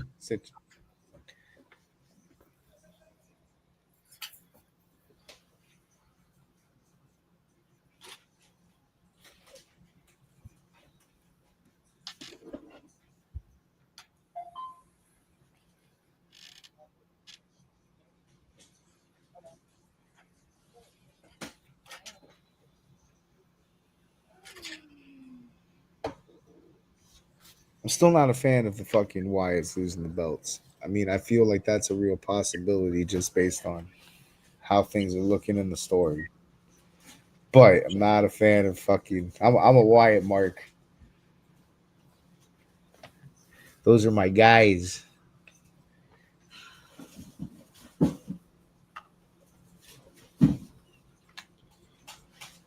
But I'd understand it. Halloween's over.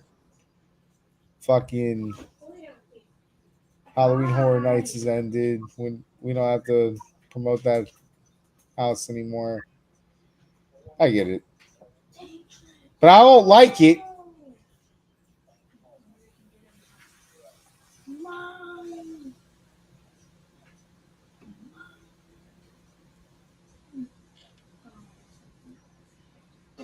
I don't.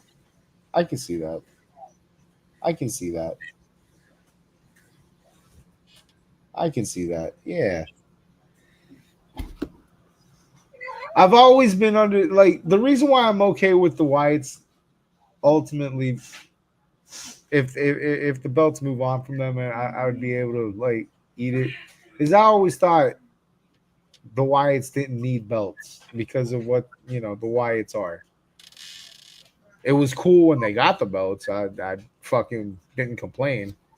But I didn't think that fucking, that tag team needed belts to be cool. Oh, Terror Twins are back.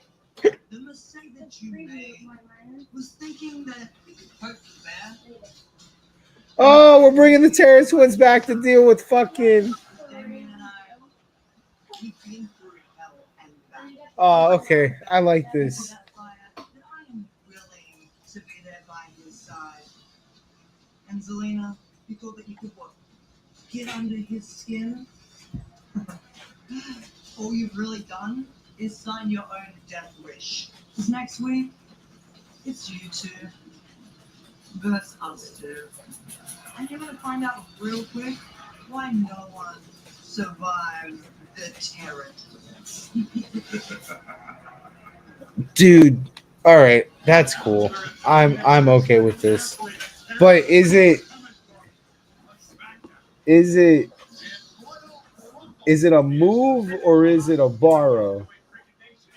Because I'm a conspiracy theorist. And one of those conspiracy theories is we're gonna be moving towards Rhea Ripley going for the belt that she doesn't have yet or hasn't had yet, which means she needs to be on the other show.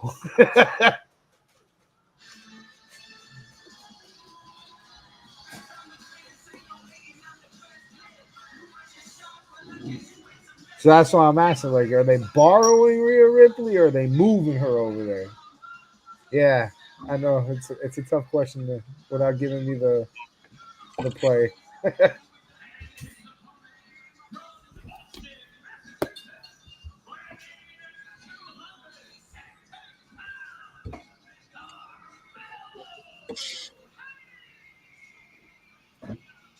Yeah, I figured you couldn't. That's a tough one to without ruining it without ruining it.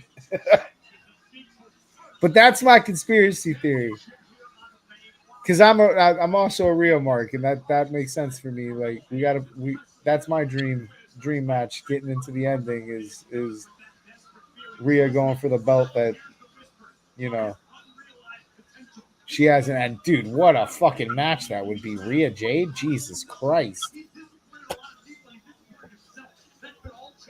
And this is an interesting rivalry between these two.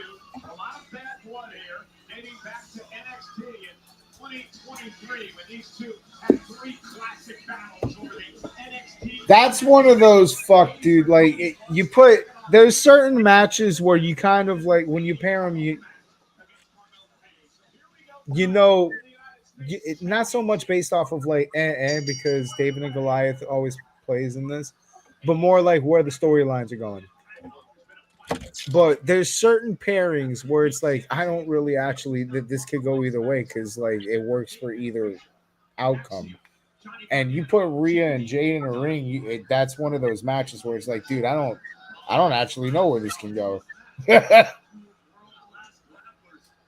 And you really can't be mad at either outcome. Like being a Rhea fan, I still letting Jay take a pin on her. I wouldn't be mad at it. That would make sense to me.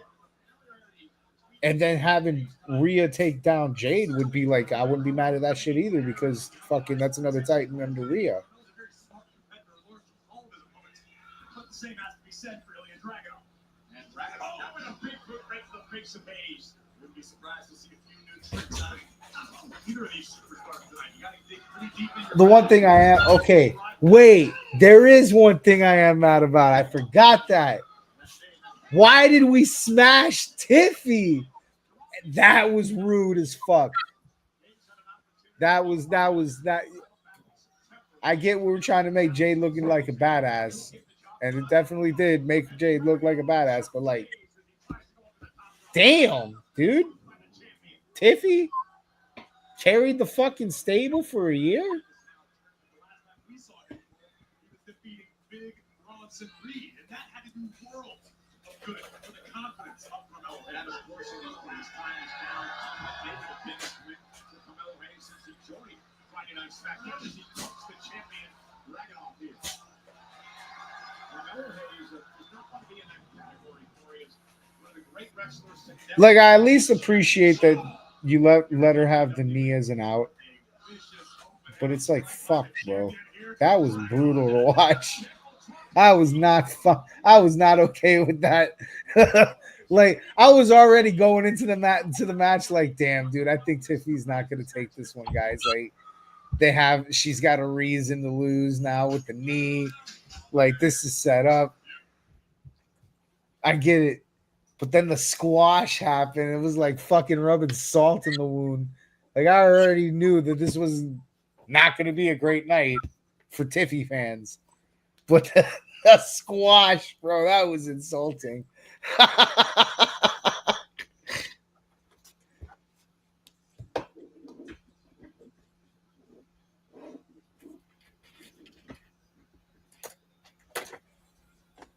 I bet, bro. I bet they were pissed as fuck. I was pissed. And I like try to think about like outside the box. So like I don't always try to mark out. I always try to think, okay, what the fuck are they trying to do here? Like, but I was mad at the smash. I wouldn't have smashed Tiffy, dude. I get it, but I wouldn't have done it. Like, I understand the move. Like, I understand we got to make Jade look like a mean bitch right now, and she definitely looks like a mean bitch right now. But fuck, dude, at the expense of Tiffy. Why? Could have gave her a match.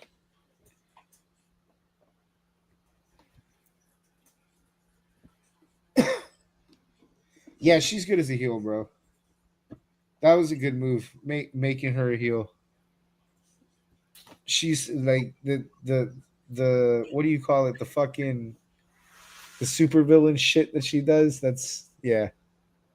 And then she comes out and has that fucking, I'm that bitch, and then leaves like, yo, dude, like, I get it. She needed to be a heel. yesterday. She needed to be heel fucking a year ago.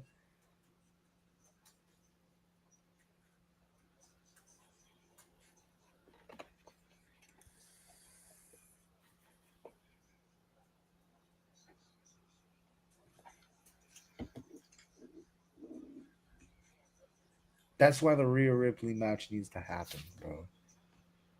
Oh my god. The current bully versus the former bully.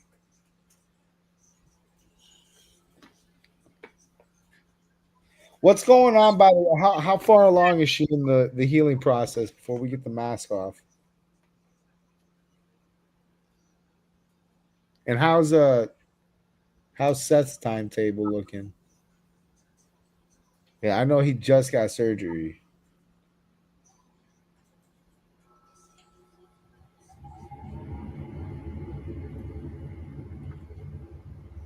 All right, so maybe like 4 more appearances.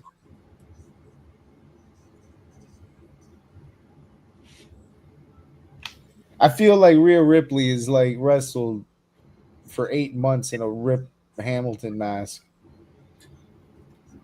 because she had the orbital bone fractured like right before all this, before she broke her nose.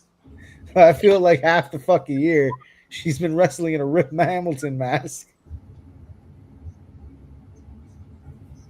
Which, by the way, I you might not know who that is. Hold on, wait.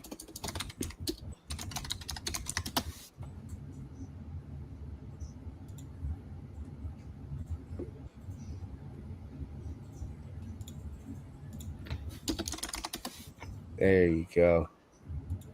There it is.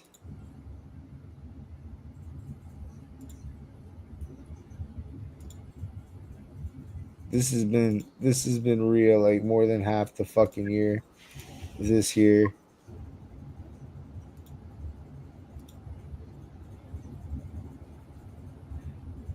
Like if you weren't it look, there's Rhea's variant LeBron out of there. For if you weren't following this shit long enough, you would think that she pulled the Rip Hamilton because the Rip Hamilton needed the mask once. He like broke his nose in a playoff game, wore the mask, and then just never stopped playing basketball without the mask. Like instead of using it post-emptively, he was using it preemptively. Cody, what's up, dude? Are you watching this? No. Okay. You're fucking.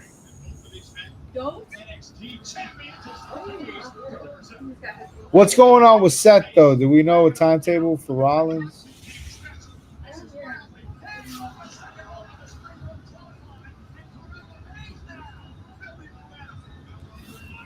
But 2 months ain't bad. Actually, that's okay.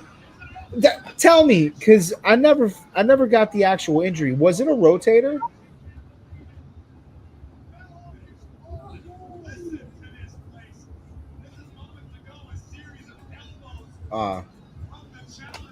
I felt like it was. The reason I asked that is I had torn a rotator, and the way I had torn it looked exactly how it happened with him on the coast to coast. Like when I tore my rotator, I was in a Lamb of God circle of death, and nobody like pushed me or anything, but my glasses fell off, and I reached out for them as I was falling, and when I fell on my elbow, and everything up here snapped, and then I couldn't lift my arm correctly. Like it didn't hurt, but I couldn't lift my arm. Like it was just inoperable. So when I saw that shit happening with Seth, and I went back on the match after I learned that he had gotten hurt on that coast to coast, when I saw, just him reacting to what was happening, I was like, damn, I wonder if it was a rotator.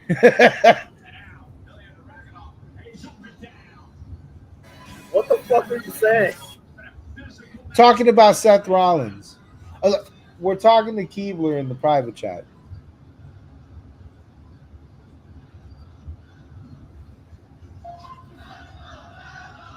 You got to keep up, Cody. I don't want the world to see me, 'cause I'm so bad. Something's wrong with some. I apologize. Something's wrong with Cody, guys.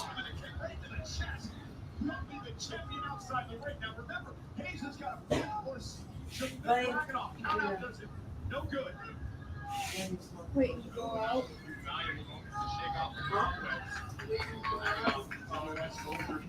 Inside of the ring. Met by the challenger. Oh, look out! On the apron, that DDT.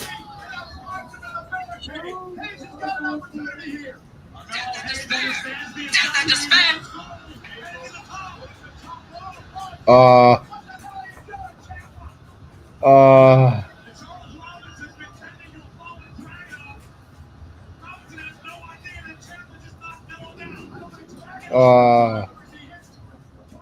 Wah, wah.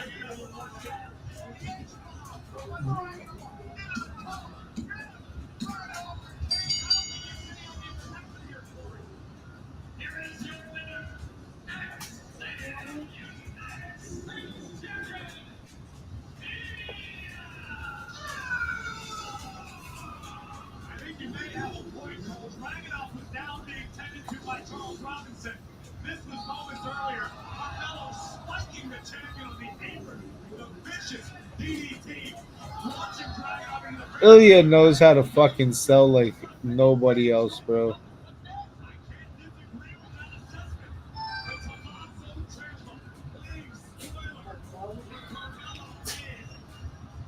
Kid's got a talent, man.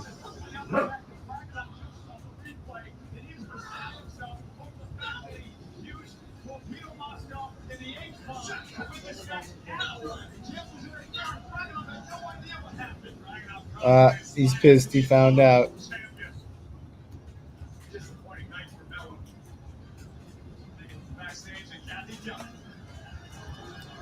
so much. I am here with Charlotte Flair and Alexa Bliss. Big win for you guys in Survivor Series 4 games. It seemed like you were cohesive with your entire team inside that cage. So I have to ask, Charlotte, do you feel like any of that win was attributed to you putting your differences aside with Rhea Ripley? Let's be clear. I joined because Lexi needed me. I mean so much to her. I mean, she'd be lost without me. Give me those me. You know, we're really proud of Charlotte. War Games is really good for her social skills. 4 white Russians in. Oh, yeah. Championships, which we have not forgotten about. You know, War Games was fun. We're back to wanting to win the tag team championships again and beating Kairi Sane tonight. Thank you guys so much and good luck tonight. Thank you. She's not me. Alexa and Kyrie one-on-one later on tonight. All that plus tonight is the night we will find out who will face John Cena in his final match. We'll take a special look back at the epic last time is now tournament. Next.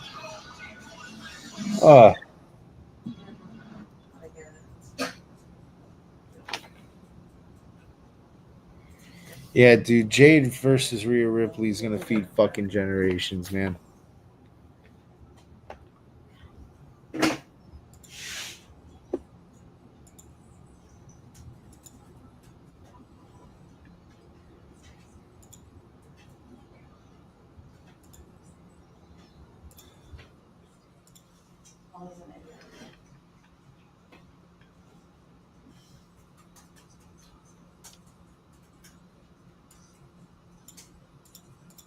Oh man.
fuck, bro.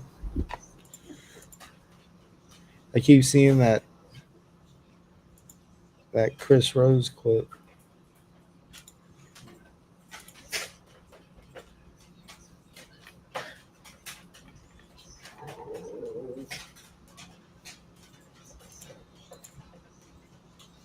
Twitter's gone fucking nuts too.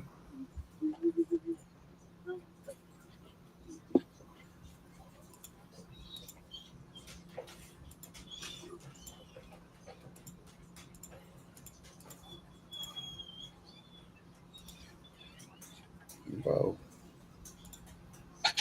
Jake's got a fucking bot problem, man. I've banned like 1,000 motherfucking names in this entire stream.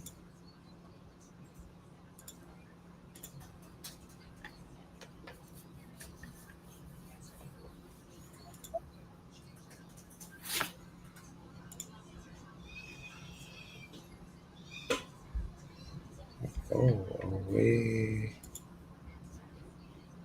Or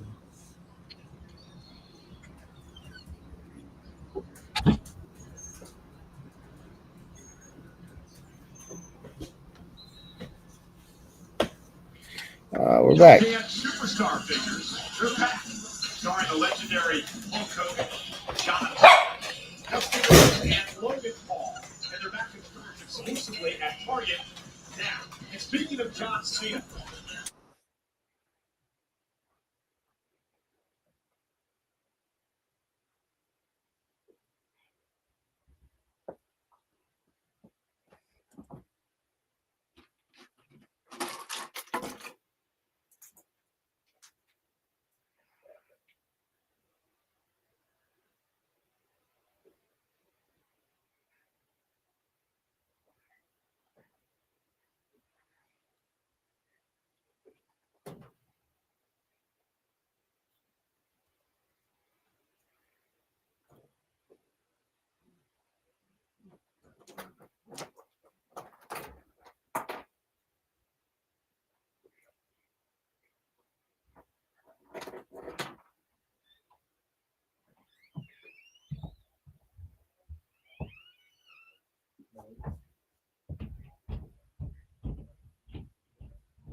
earlier this year, when he went tonight, he was saying he's seen him next week. Right now, let's go back to Captain Kelly. Well, Michael Cole, I am here with LA Knights. LA, you have overcome so much in this tournament, multiple mystery opponents to get to the finals tonight. What would a win mean for you in the last time this match against Lester? Let me talk to you. You know, I don't want to. No. Myself too much. Yeah. Stop.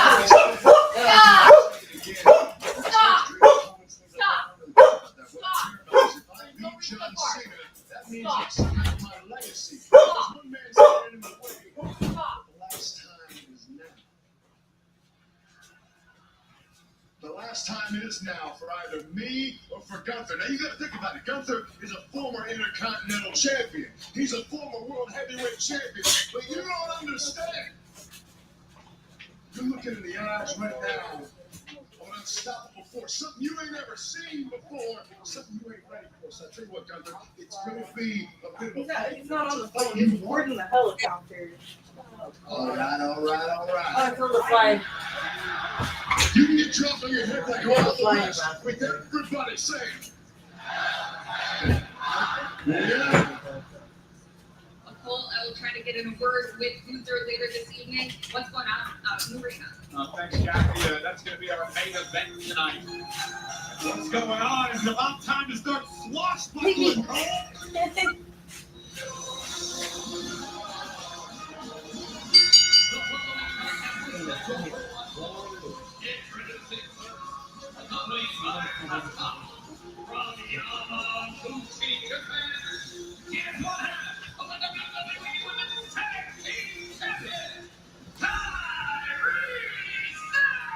Hey, there's a lot going on in the women's tag team division. In fact, it's out of control. We're going to tell you the entire story coming up in just a few moments. But this is a one-on-one matchup. One after the tag champ, Rodney Singh, to take on Alexa Bliss. It is live. It is next. For now, holidays are stressful, but Verizon's got a bulker sale on the new Samsung Galaxy S25. Gemini, when can the tree come in? Right now. Ah, nutcracker. Gemini, where am I? You're in a blender. Time for Gemini, find me massage, please. Oh, that was bad! Get Samsung Galaxy S25 for Gemini and Watch and Tap all for $0. No trade-in needed on any plan.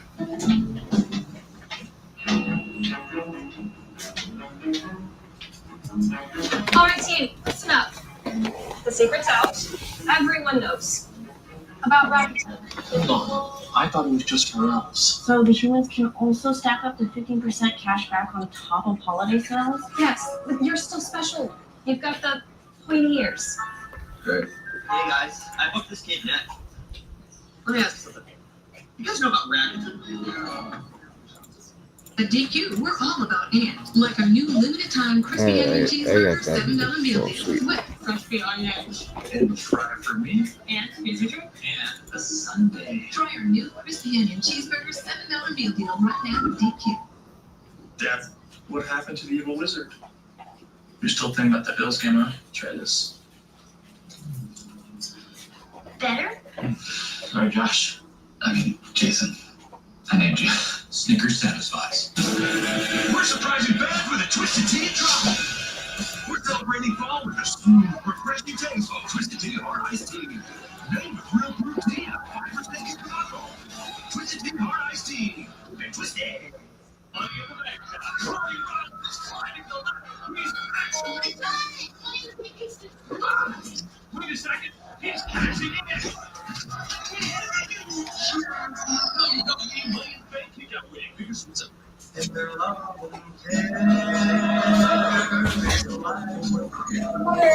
They say if it ain't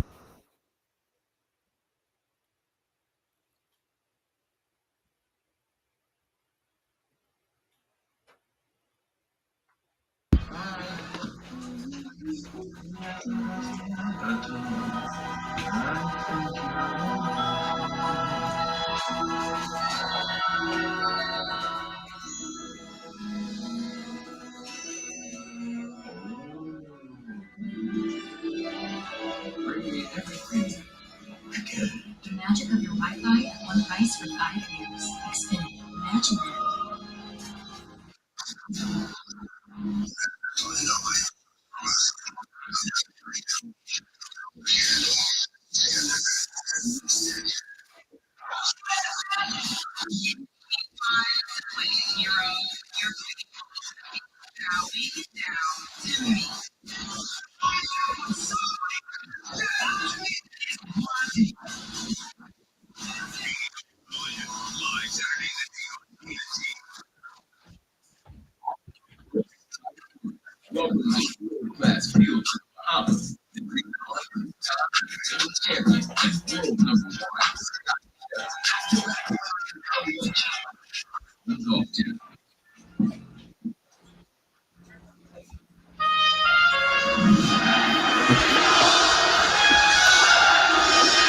Oh, jeez. We are live in the Alamo City, San Antonio, Texas tonight. AJ Styles defends his WWE Championship against John Cena. AJ and John, anytime they got in the ring together, it was magic. That night was no different. John Cena seized a 60th WWE Championship reign in his future. Oh, there was excitement. You know, it was chance to do it. It's a historic number of championships. Two of the most decorated champions in sports entertainment history. John is the definition of WWE. Being in the ring with John has been such a privilege. John Cena doesn't use hard work as a slogan. It's a lifestyle. Sweet 16 for John Cena. If it wasn't for John Cena, I don't know exactly where AJ Styles would be right now in the WWE. Hey. You know, you can watch John Cena's final match of his career and all the excitement of Saturday night's main event league from tomorrow. Next Saturday, 8 Eastern, 5 Pacific, streaming over on Peacock in the United States and on YouTube International. Coverage will actually give it away at 6 Eastern, 3 Pacific on YouTube with the countdown Saturday night's main event. Meanwhile, here on Friday Night SmackDown, we'll have the tag champs Kyrie Sane ready for one-on-one action. The good news is the Golden Pony. Hey. Is coming to Austin for the first time ever at the Moody Center on Wednesday, December 31st. Tickets are available now at TonyHinchcliffe.com. Sorry, that's where we are tonight.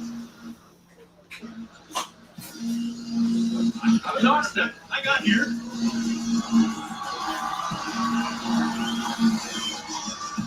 And her opponent, accompanied by Charlotte Flair.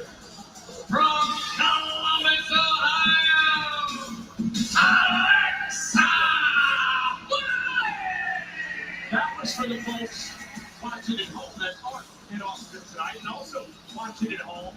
What about the tag team title scene that has devolved into absolute chaos, especially after what happened on Monday Night Raw this past week?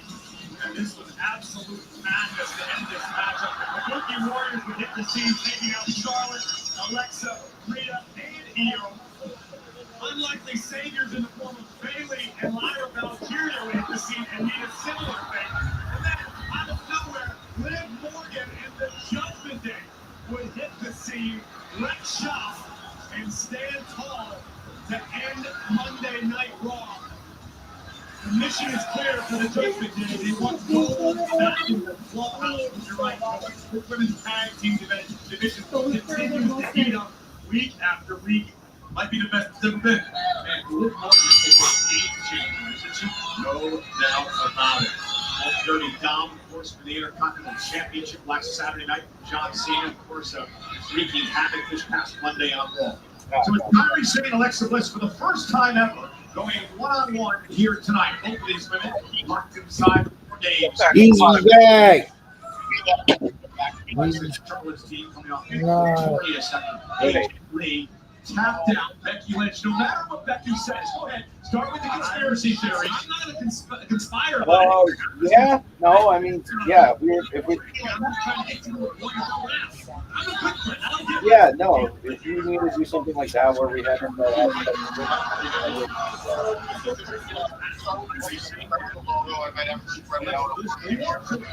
yeah, that's fine. I mean, typically how I start with that would be, like a positive start. Oscar like there. There's a hiring up on the top. Kick out. Counter. Having a counter. Oh, wow. That'll wake Alexa up. They're both already open. Two competitors both have the same line for some high advantage over Walters. Oh, Alexa, no. And Bliss makes her pay. Alexa, of course, 5-time world champion. 4 times she's been a tag champion. Oh, Alexa gonna have a good match. She's finally not fucking fighting a goddamn tower. Senton across the core of Kairi Sane, who rolls to the outside for Resman. I can never remember a time before here in WWE so many teams have been vying for tag team titles. I'm going to agree with you. I think it's the best division that's ever been. Most awesome. Guys on Asuka, and Asuka makes Bliss pay, pumping around the apron. And that's a mistake I'm honestly a little surprised to see Alexa Bliss of all people make. You got to have your head on a swivel. Driving Bliss into the barricade and taking over.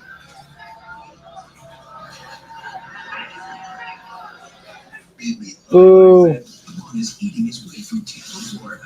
God, this looks so good. You did the hard stuff. It's time for me to do the easy part. I didn't get that in my belly. Everything on the menu with Braun Strowman tonight after SmackDown on USA.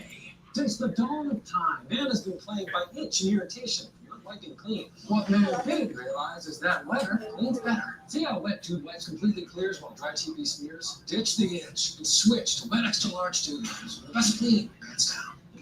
Now. So you think Santa will like these red and green M&Ms? I don't know. I never met the guy. He does exist. They do exist. Santa? Disney Plus, Hulu, and HBO Max together for $19.99 a month. We will face this together as a family. This tour is just when every single one of us all clicked together. The drama begins now. Things are going in that long time. So cute! It's the ultimate bundle for an unbelievable price. Yes! The Disney Plus Hulu HBO Max bundle. Plans starting at $19.99 a month. We're surprising fans with a Twisted Tea drop. We're celebrating fall with a smooth, refreshing taste of Twisted Tea Hard Iced Tea. Made with real brewed tea and 40% keto alcohol. Twisted Tea Hard Iced Tea. Keep it twisted. You see this pizza? Right now, it's half off when you order online. Same with this one and this one. Oh, and this one too. Hey, I'll let you in on a little secret. Every pizza's half off right now at Incoming dishes! Dawn Power Wash flies to 99% of grease and grime in half the time. It absorbs grease 5 times faster. It even replaces multiple cleaning products. Those suds got game. Dawn Power Wash, the better grease getter. At Oscar Mayer, we smoke our bacon for 12 long hours. Keep it Oscar. Introducing Glimier Gloss for a perfect. Yep. We're still smoking that bacon. Here's to the stuff that never stopped. To the flavor that found its way into everything. From just one spot to America's #1 spot for wings. This isn't just a meal. It's an arrival. Wingstop is here. Cricket 5G is so fast. So blazing fast. Everything else will seem slow in comparison.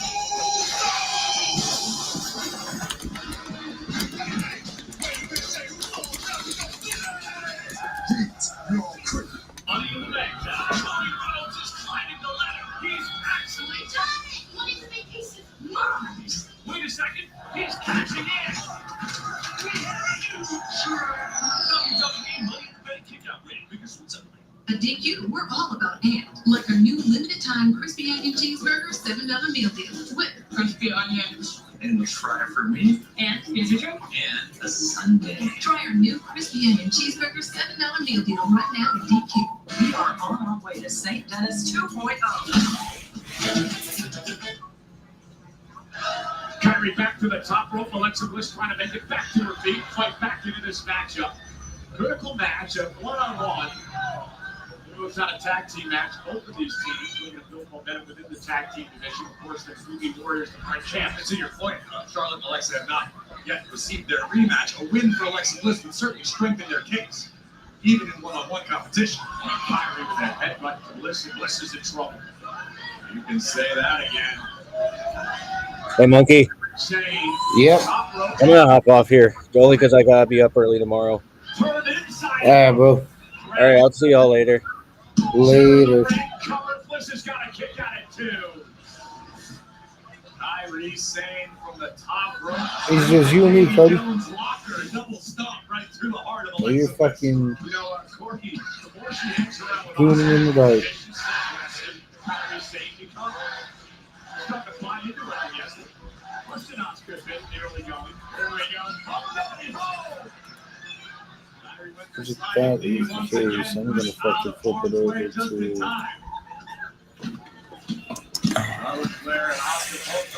the other presentation that I do. There we go. Hockey mode. And here comes Alexa Bliss. So now a base hit drop kick takes out Kyrie.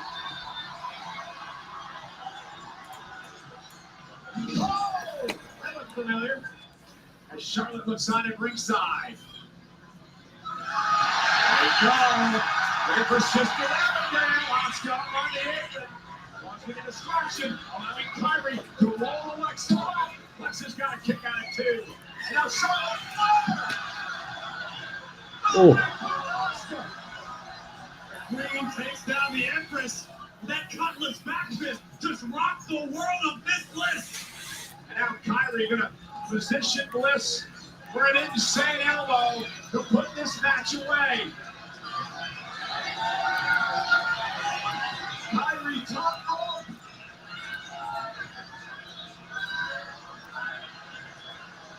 And Kyrie should have been too much time.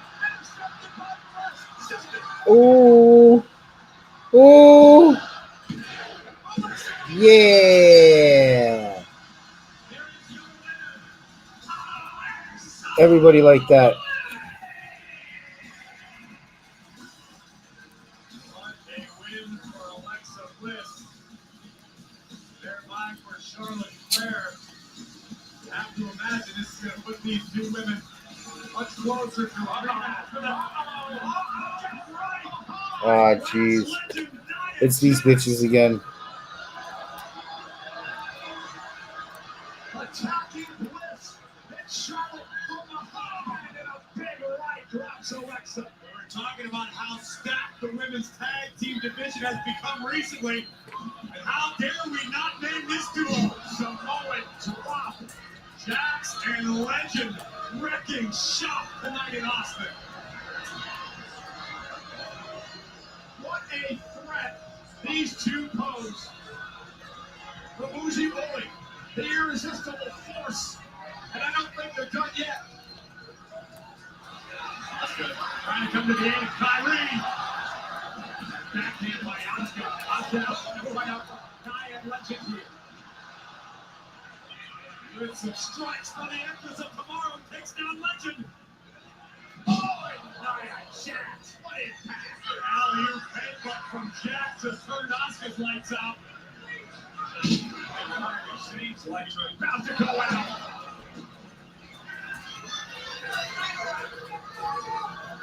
What a duo.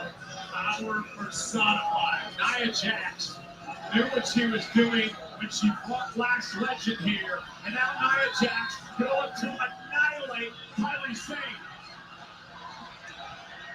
Asuka dragging her tag team partner to safety.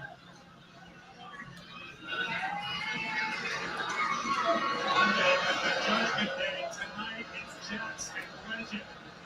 Everyone staking their claim to the women's tag team championship.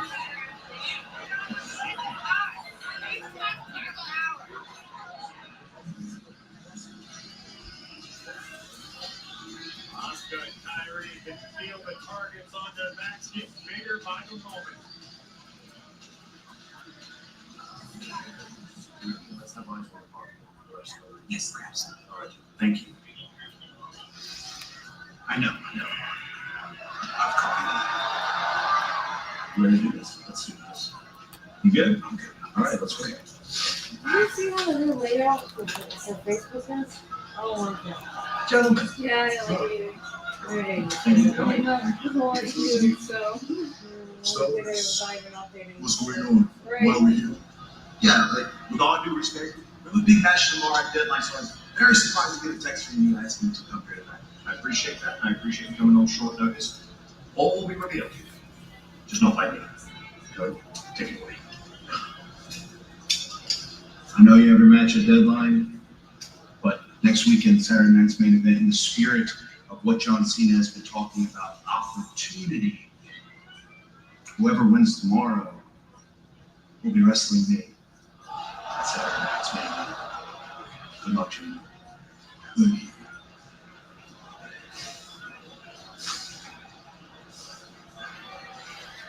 What an opportunity. The stakes just got higher for Oh, the shit. championship matchup tomorrow night. Brittany Saints defending Omos and Cody. Eastern Pacific over Mont Peacock.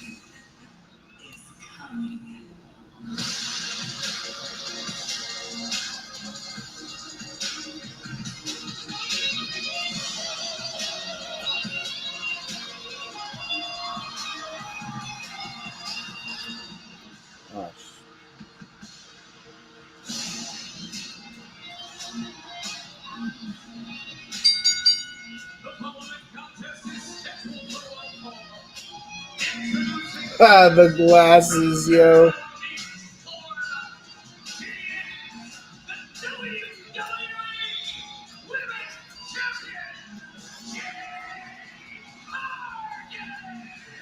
I've got to be honest.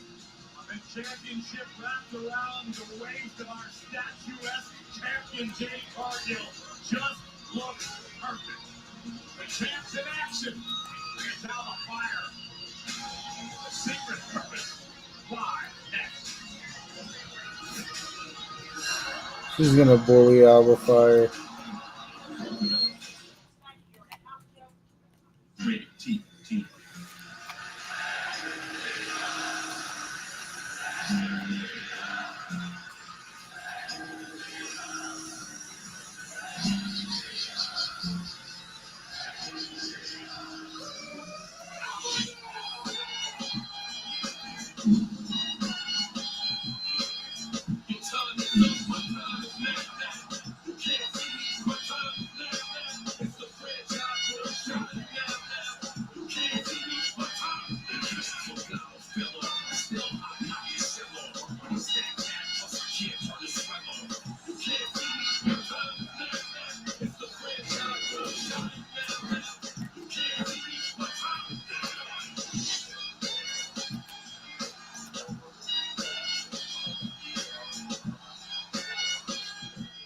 When you finally agree on a holiday movie. When friends turn up unannounced. When your holiday baking is just too good. M&M's, it's more fun together. Step into the world of Nespresso and bring magic to every morning. Shop the holiday gift collection at Nespresso.com.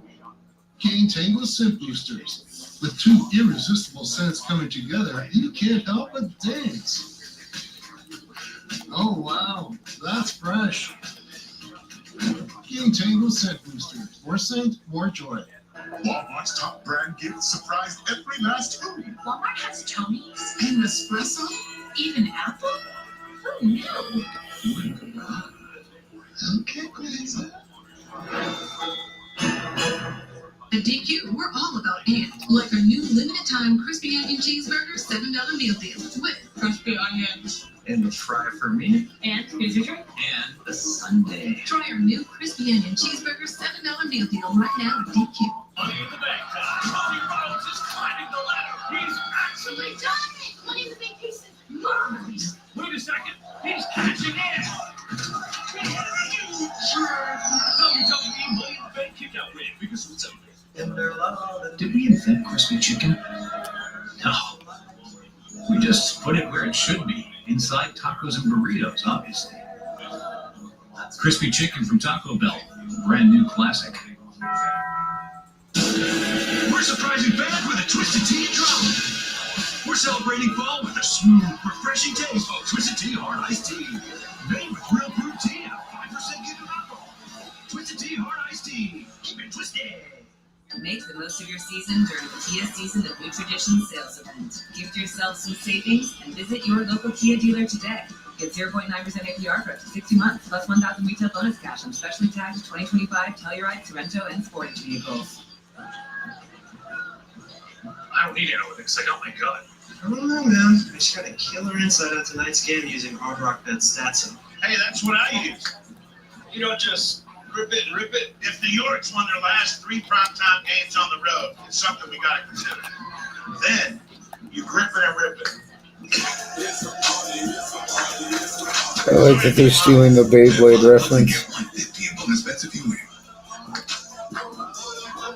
Make the most of your season during the Kia Season of New Tradition sales event. Gift yourself some savings and visit your local Kia dealer today. Get 0.9% APR for up to 60 months, plus 1,000 retail bonus cash on specially tagged 2025 Telluride, Sorrento, and Sportage vehicles. During this time of the year, can you find what it takes to rise up and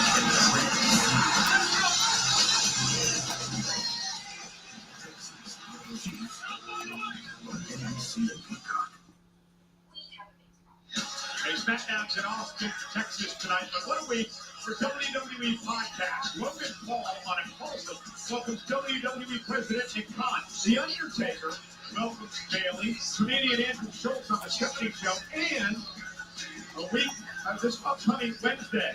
Actually, Timothy Chalamet, Cody Rhodes, available wherever you get that podcast.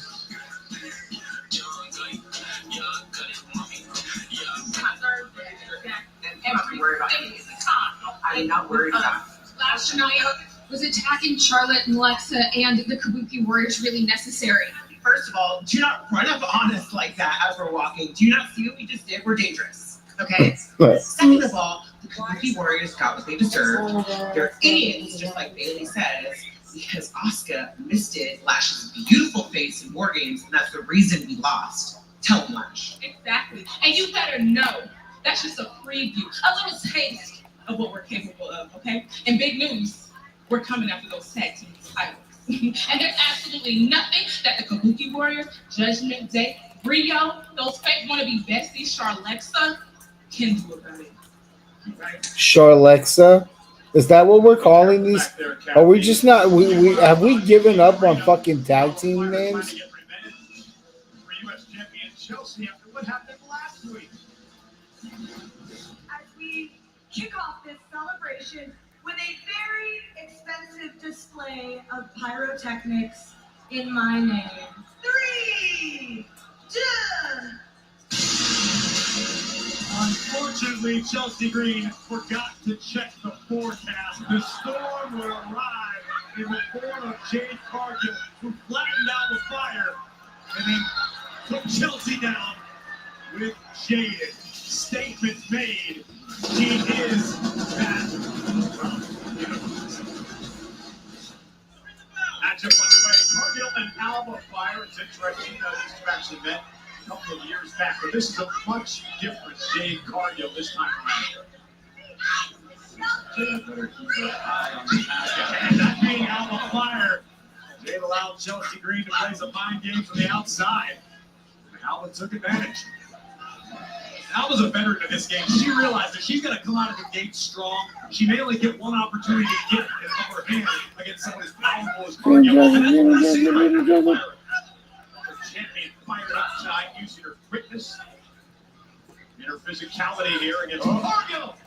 Jay just tosses her away, but runs into a big boot by Fire. Boots watches the champion. Alba Fire aggressive in the early going here. As you mentioned. Oh, and there's Chelsea Green with a cheap shot. Oh, turn around, Chelsea.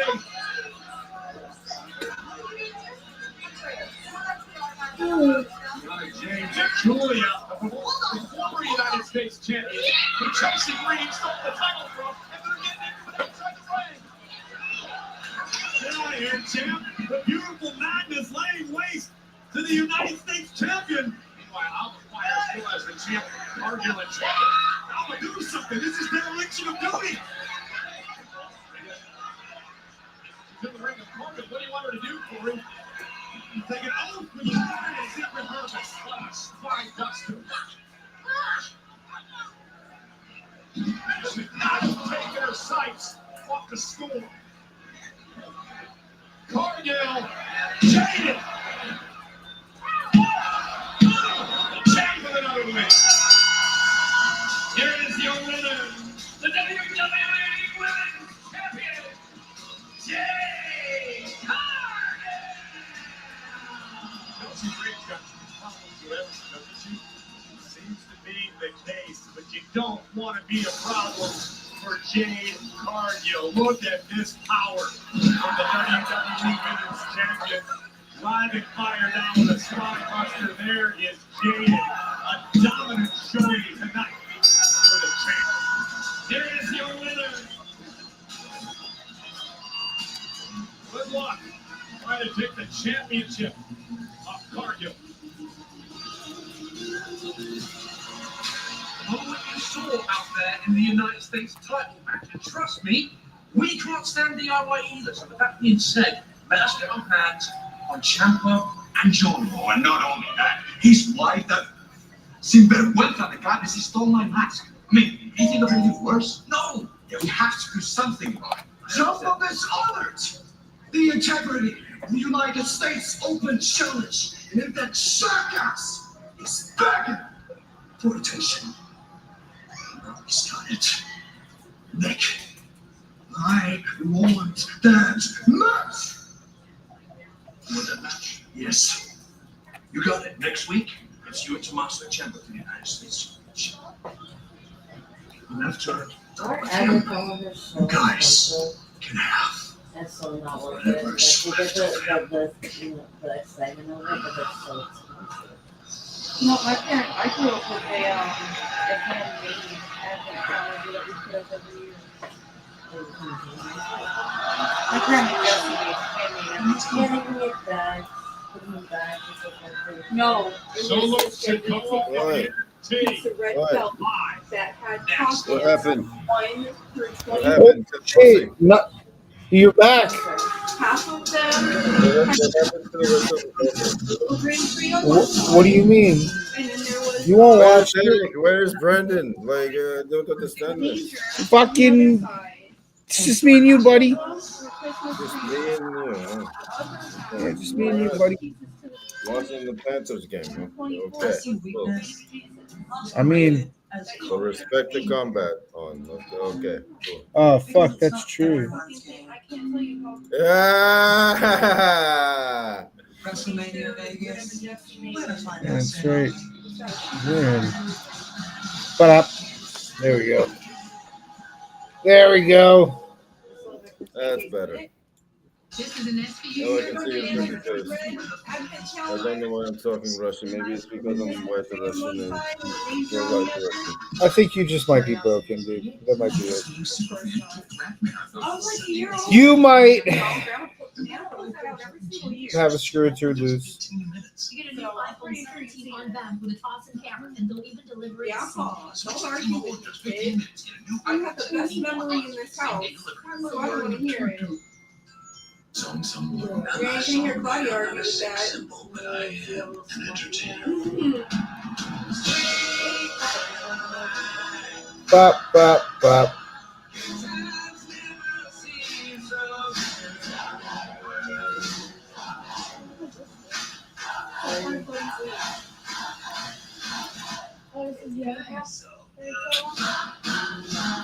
Just to warn you, don't make it loud.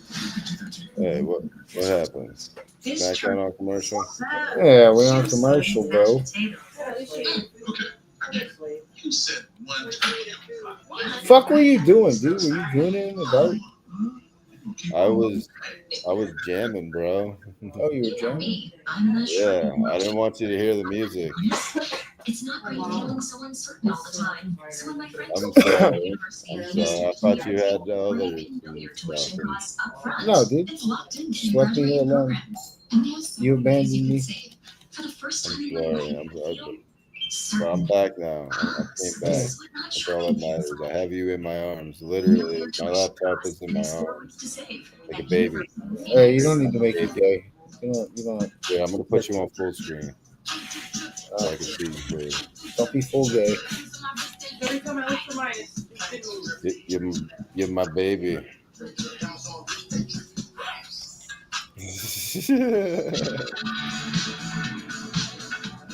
Give me a shot here. But let me take you off the screen. Nice. M&M's. It's more fun together. There we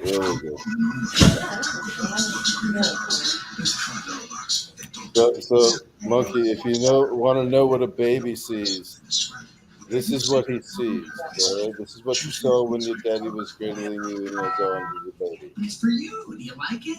Okay. Come on, Charlie. Use your new door. Just saying. Come on, let's go. I wasn't wondering that. Go. I'm just saying, this is what you saw. Well, now I know. This is what you were looking at because I am your father. Winter edition with the taste wings for your winter. Well, now I know who to blame. You always blame me. Verizon's 5G network for just $25 a month. Tell your people. For limited time, get visible for $19 a month for 26 Shit, we've been live for 2.5 hours. What the fuck? Oh, we had an RTC before this. Oh. We're celebrating fall with a smooth, refreshing taste of Twisted Tea Hard Iced Tea. I was about to say, like, that's as long as a PLE. We logged 4.5 hours yesterday on UPOL. Oh, long ass fucking pod.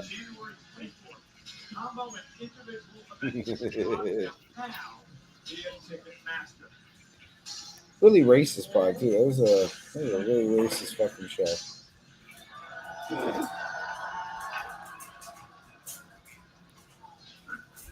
So I broke my headset. I banged it off my head. Like I was head banging and I tried to catch it and I did it and it landed on the tile floor and it's fine, it works fine, but the fucking earpiece came off a bit, like just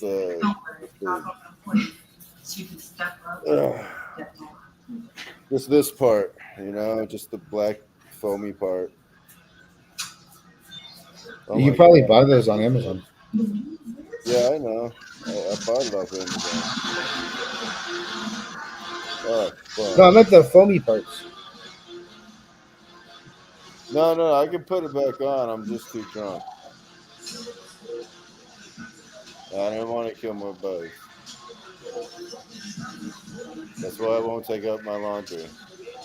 I mean, it's done, but I'm gonna take it out tomorrow. I don't give a fuck. There's no fucks.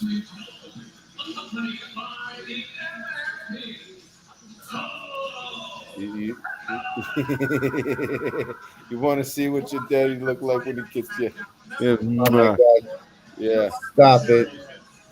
Stop it. Why you gotta make it gay? I'm not making it gay. I'm just 2025ing it. Yeah, okay. I'm not making it gay. I'm just making it gay. Yeah, I'm making it more gay. It's not Pride Month yet, but it's going to be a new year. And moments later come the monsters. The Wyatt Six, the tag team champions hit the scene, and Uncle Howdy would introduce himself yet again to Solo Sikoa in the form of Sister Abigail.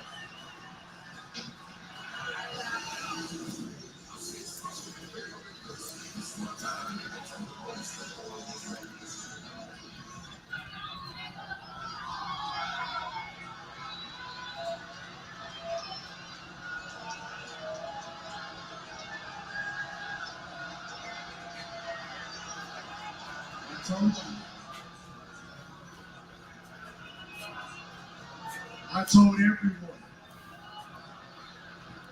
that we were going to handle the Sami Zayn problem, and that's exactly what we did. We took his ass out. I wonder how many people are watching us. How many people are watching us? We're at 272. So the 257. Wait, what? 272. 272 people watching us. We love you. All right. Don't do drugs. Stay away from heroin. And there's plenty of other podcasts you could be watching right now. But it's cool. So. All right. I'm appreciating the fact that they watch us instead. I'm giving positive reinforcement. I'm giving positive reinforcement. Do you feel positively reinforced? Taxes are bad. I agree. Let me go ahead and do that right now. The name? Yeah, don't do drugs, folks. Stay away from dirty prostitutes. This is my This is my show. Go to church. This is my family tree. Or something. I like how everybody's wearing the same Solo chain now. Yeah, seriously, like, bro, I like Solo. I've always liked Solo. I Those tag team titles. Since you wanna attack me last week from behind, the only difference is between me and you, when I do it, they don't come back.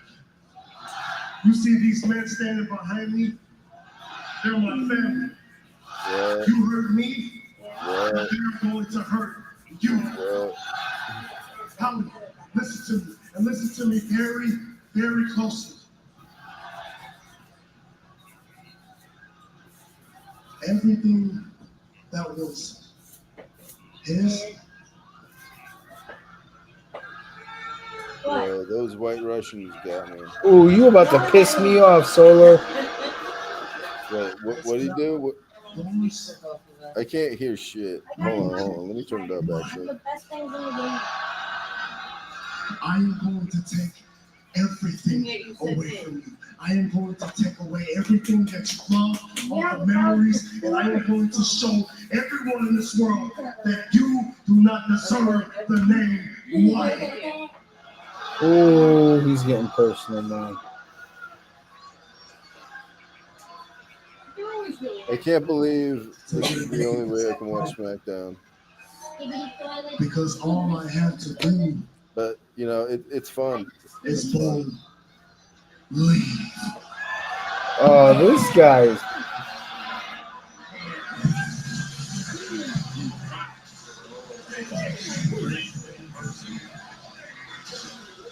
Putting the YF6 on notice. Not taking kindly to the fact that it was taken out last week. Pure insanity. Yeah. Wait, what? Yeah. What was that? Yeah. What was that?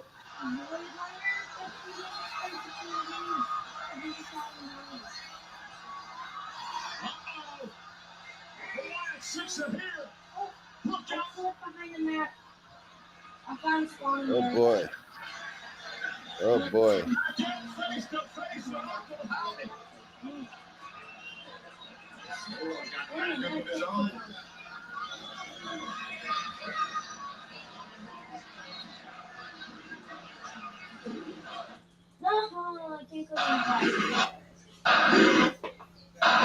Oh, I didn't move so fast.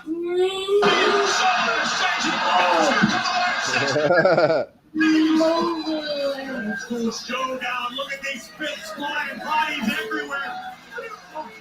The problem chasing the crowd. I'm running on everybody.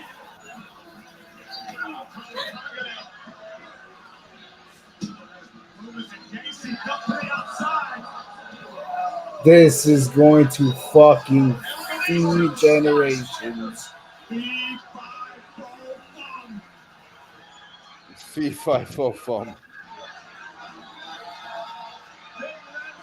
Oh hell yeah! Two Titans.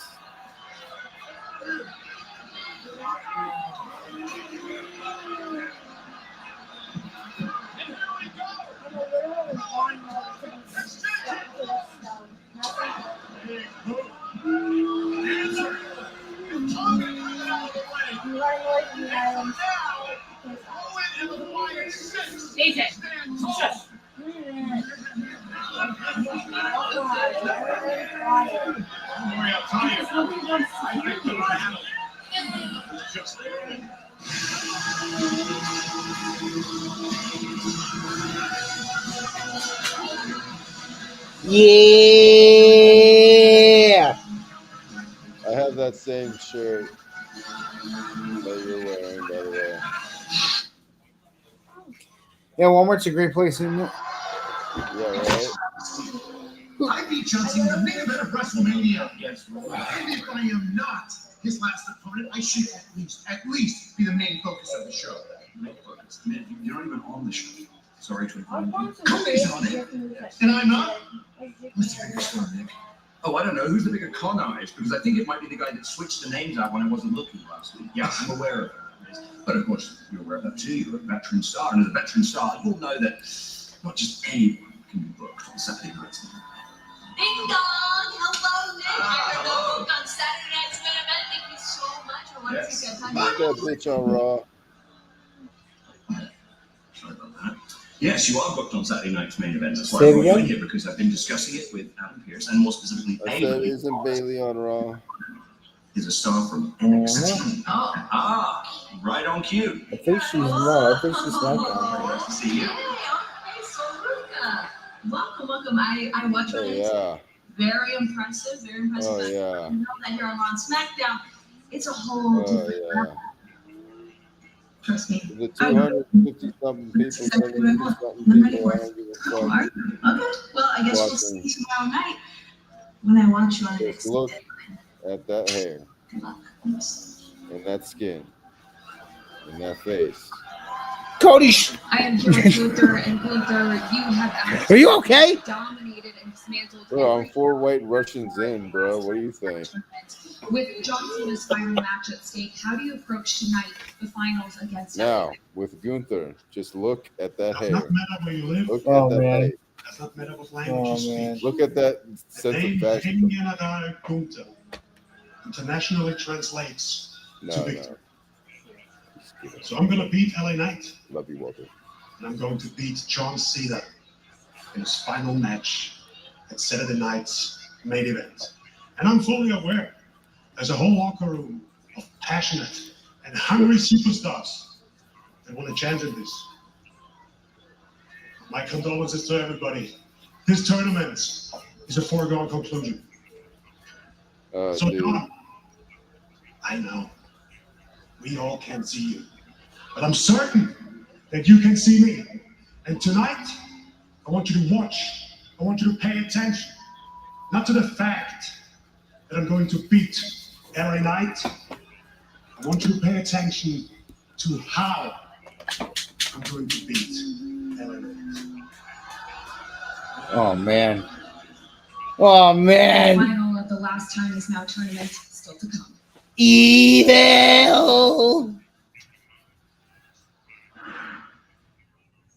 The field is set for the most exciting 25 minutes in the WWE. Who will out-strategize the opposition? Who could become the Iron Survivor? Who will beat their deadlines?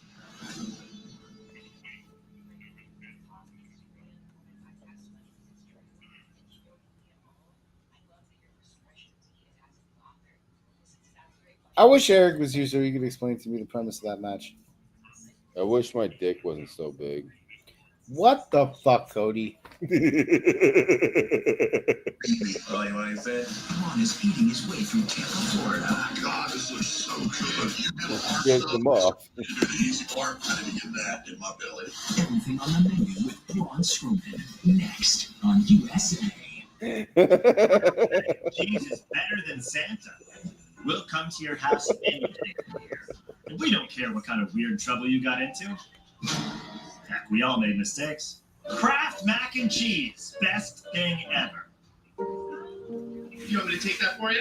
That's okay. Even taking a photo can be tough for young homeowners turning into their parents. Okay, everybody, big smiles. Very good. Okay, hold that. One more for safety. Okay, thank you. All right, let's do a fun one. Hold up the buildings behind you. Hold up the buildings. That's Come on. You need some entertainment during these commercials. I mean, I know we're unsolicited wrestling opinions, but you know we can be uncensored wrestling opinions. You're still thinking about the Bills game out? Try this. Cody, something wrong with you, man.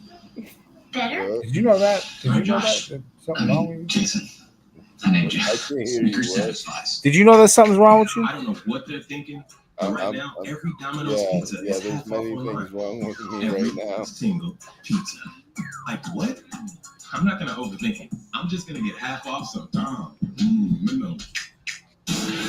We're surprising fans I with don't give a Twisted fuck, Tea man. Drop. I'll just close them We're on here. celebrating fall with the smooth, refreshing taste of Twisted Tea Hard Iced Tea. Made with real brewed tea and a 5% kick of alcohol. Twisted Tea Hard Iced Tea. Keep it twisted. Oh, seeing my finish with Penta Driver. Home. The way I kill my opponent is never the same. It's all your fault, Cody. I've I decided. know. You keep blaming me, and that's one of my problems this year. Mac and cheese is better than Why rom-coms. do you blame me for such things? We're the right kind of cheesy. They're gonna kiss. Oh, that's where their mouths are. Kraft mac and cheese. Best thing ever.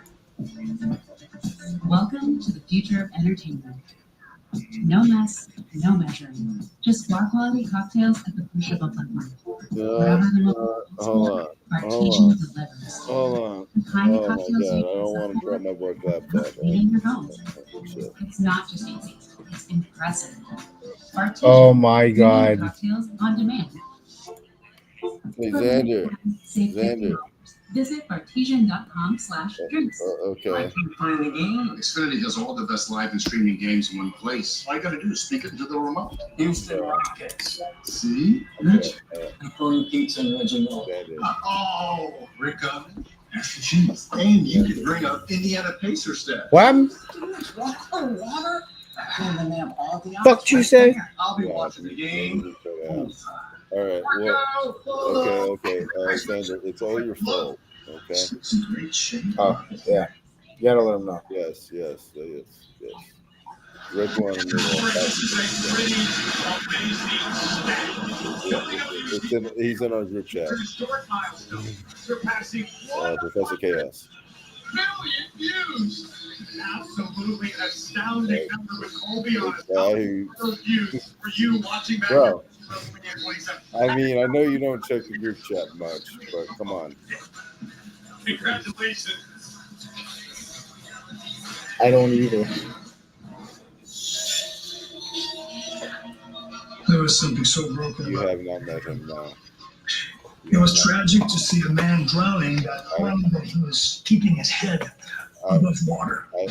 Too long have you stood by people that did not stand by you. Too long have you called people your friend that were not your friend. And I might be everyone's enemy, but I am the one person that will give I'm on a podcast right now. He just relayed a message saying it's all your fault.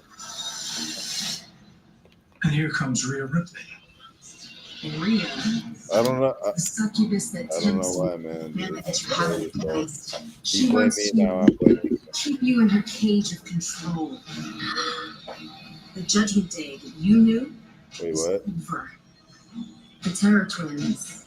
It's just a I don't need one, bitch. to leave you in that Trying to ask me for an lonely explanation and sex shit. we found you in.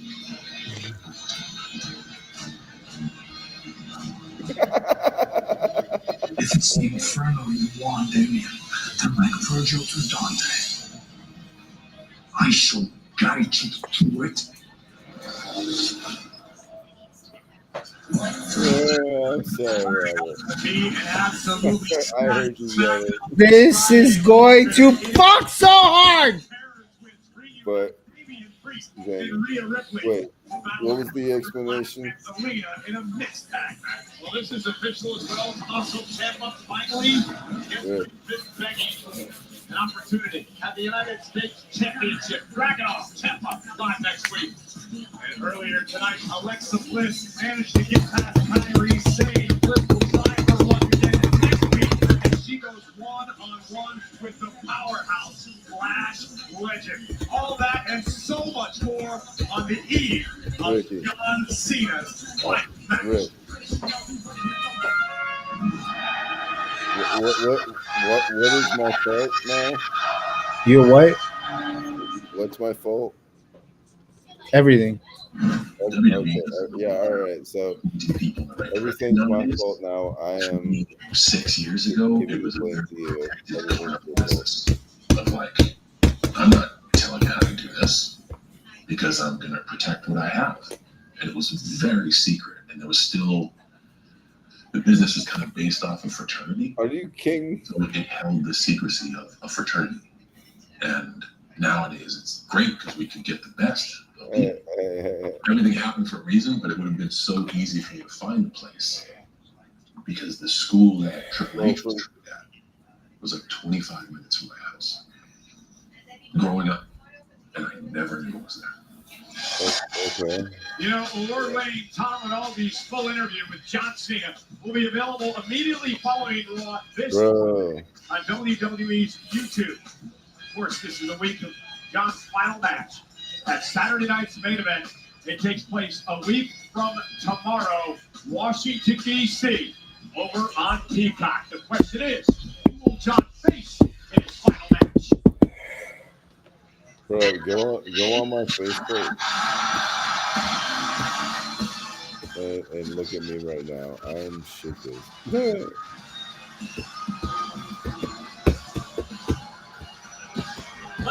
Damn. 20 minutes for LA Knight Gunther. Hold on, okay.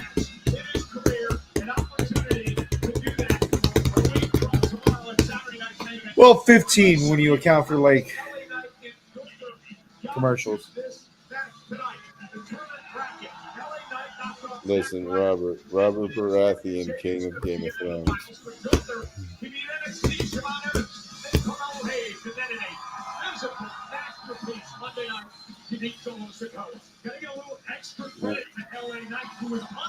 Hey, you're not Jewish, all right? Xander understands. LA Knight has been begging, pleading with anybody that has ears for opportunity. That is the name of the game. That's why John Cena came up with the concept of this tournament, and it's why I think LA Knight is the man to do it tonight. The most active superstar in WWE this year, with love to close 2025 with a bang.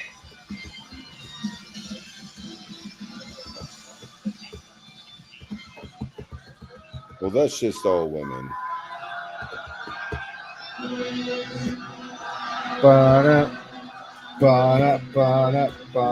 You know, well, me and Robert, yeah.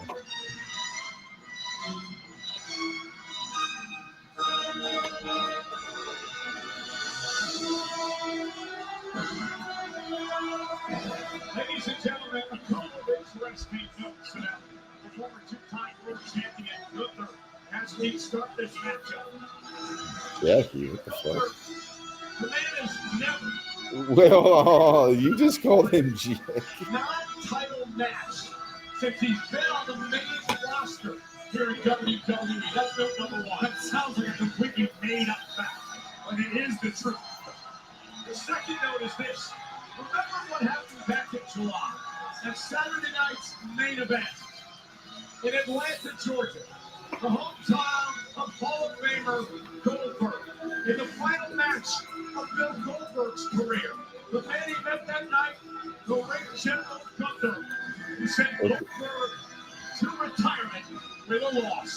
stands out most about Gunther tonight to me were the words he spoke not too long ago. Not saying if he was going to beat LA Knight tonight, but how. The ring general has a strategy. Now it's time to implement it. Set up the Mark Nash. I have a question now. The following contest is scheduled for one fall.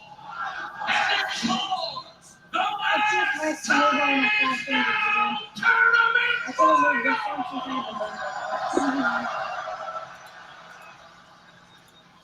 Introducing Bird from Los Angeles, California, weighing in at 240 pounds, LA Knight.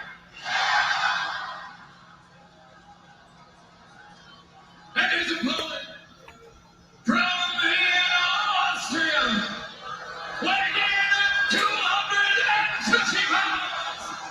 He is the Ring General. This fucking ring announcer is struggling. Ladies and gentlemen, ask Dominic Mysterio what it did for his career to beat John Cena last Saturday night in Cena's penultimate match in his storied career. One of these men will get the opportunity to do that next Saturday night. The official in this match, Jason Ayers. Gunther and LA Knight. Only one time before have these two men met in a one-on-one matchup. It happened 3 years ago at NXT Stand and Deliver. That was a win for the Ring General Gunther, but this is a much different LA Knight.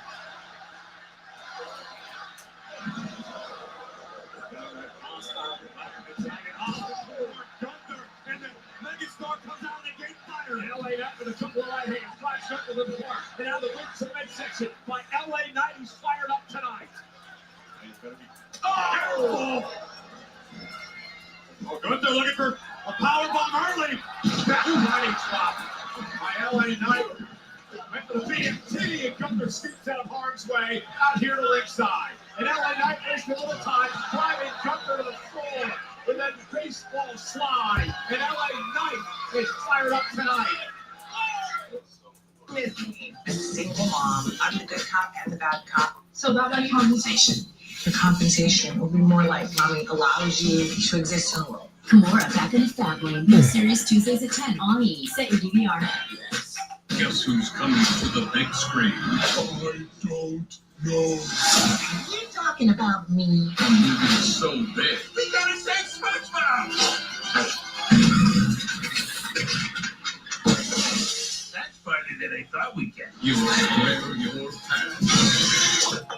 Oh, my lucky break. The SpongeBob movie. Search for Square Pants.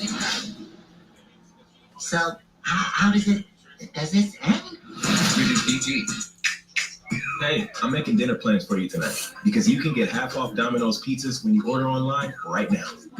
Oh, and it seems like I figured out your dinner. All right, I'm back.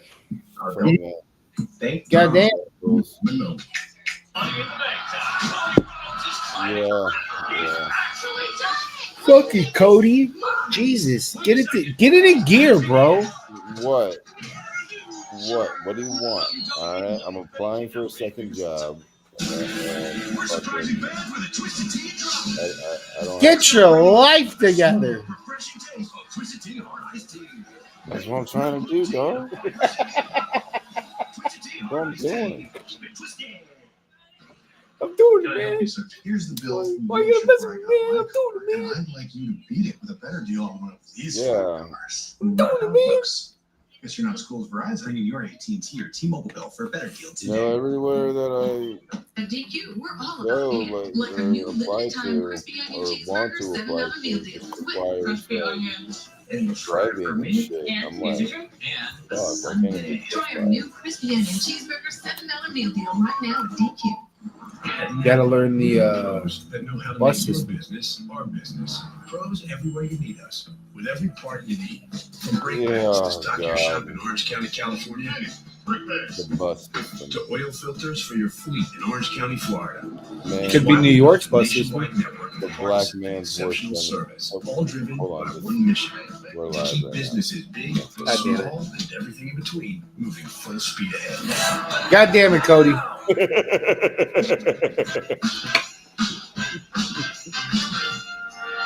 Oh, you thought I'd been there like that? No. No, I didn't. We were so close. A creamy touch of magic. This turkey is We have one more match. best holiday meal ever. Okay. I get it. I'm off cooking duty. Merry Christmas to us. We got one more match. And then You need to vaporize that sore throat. Vapor cool I need drops. to talk to Sore you throat about relief will something rush your fixed vapors. very important. After we get off the Vaporize sore throat pain with Vicks Vapor Cool Drops. Dad, what happened to the evil wizard? You're still thinking about the Bills game, huh? Try this. Better? Sorry, Josh. Jason, I named you. Snickers satisfies. I named you. Corey and I were just talking moments ago about how it is so hard to have any type of sustained offense against Gunther. Just when you think you got it going, Gunther takes control. And only takes a moment. Look at a clothesline right across the cheekbone of LA Knight. Gunther's almost full.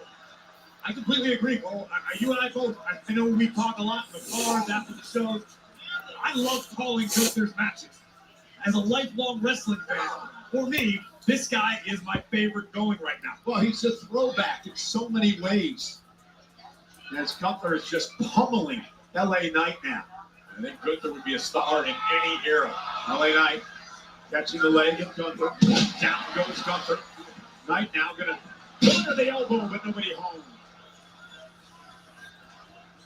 LA Knight once again got a bit overzealous. We've seen to this point in the matchup the Megastar's emotions haven't necessarily been beneficial to him. He's miscalculated a couple times. Mike Gunther calculating and emotionless as you're finding him. Knight came out of the gate hot. Gunther has slowed that offense down. Again, massive matchup tonight.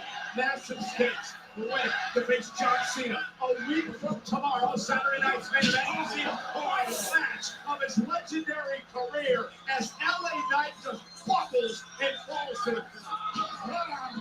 Brutal stomp to the lower back from the ring general. Think about the stakes in this matchup to advance to battle John Cena. What they mean to LA Knight. This is a guy, much like Carmelo Hayes we talked about earlier. LA Knight hears the whispers that he can't ring the big one. If LA Knight gets through Gunther and heads to the nation's capital to battle John Cena in his final match, to just about every man on the roster, that's as good as any championship match. Neither of these men have faced Cena in a one-on-one match in their career. And another chop by Gunther. Notice how he created no separation allowed. Continues to hang on to the arm of Knight. Gunther is relentless. He is cerebral. Oh, and he is ruthless. LA Knight's just going to start looking like ground meat by the end of this one. Right out of the way just in time. There's another knockdown. Takes Gunther down. Knight trying to crawl back into this. Gunther into the corner. Chest first. Neck breaker by Knight. Knight has turned the tides back into his favor. Stunning Gunther momentarily. Went for the BFT. Gunther though with a face lock applied. Knight fighting out of it with elbows to the jaw. LA Knight now. For O'Connor roll, there it is. Gunther's got to kick out of 2. Oh, shit. Wow, what an exchange. And now Gunther. We're going to get a choke on out. his shoulders. LA Knight now. Good Gunther on his shoulders. Corey. Oh, that's an AA.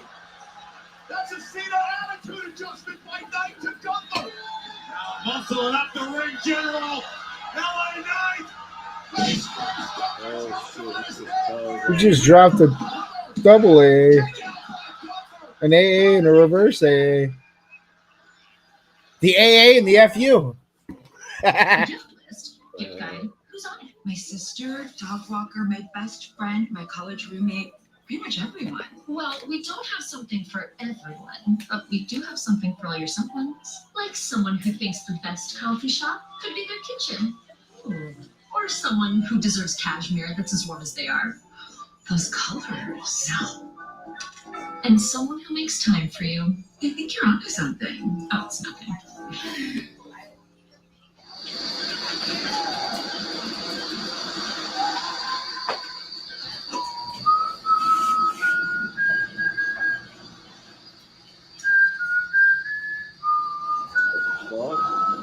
Tell me that. I can't share the picture. You should join Visible. It's only $25 a month. Look. Unlimited data and hotspot, all on Verizon's 5G network for just $25 a month. Tell your people, for a limited time, get Visible for $19 a month for 26 months. Visible, live in the know. All right, team, listen up. What would Secret's you out. do? Everyone knows. What would you do if About I thought it some was just traveling? So the humans can also stack up to 15% cash back on top Why of am I holiday muted? sales? Yes, All right. you're still So what special. would you You've do got the if pointy ears. traveling type creatures Hey guys, came up I and booked this game smashed next. your rabbit? Let me ask you something. You guys know about rat? Pray. Pray for you. You see this pizza? Right now, it's half off when you order online. You Same with just this pray, one. huh? And this Yeah. one. Oh, Thoughts and and this one prayers. too. Hey, I'll let you in on a little secret. Thoughts and prayers. Every pizza's half off. Right now at No. Thoughts and prayers. Fuck am I supposed to do in that situation? Get killed? Then wait, I came like bowling. What, like, how would you react? Like, if, like, right now on the stream, I get like eaten by a chupacabra. Okay. I pray for you. Fun commences now. What am I supposed to do? It's not a pinata, it's for baby showers. Well, you might want to mark that. Well, like, you wouldn't freak out or nothing. Well, yeah, Okay. That's one thing. but I would pray.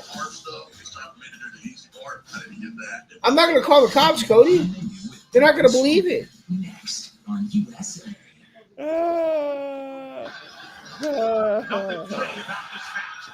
So, Plus, no snitching.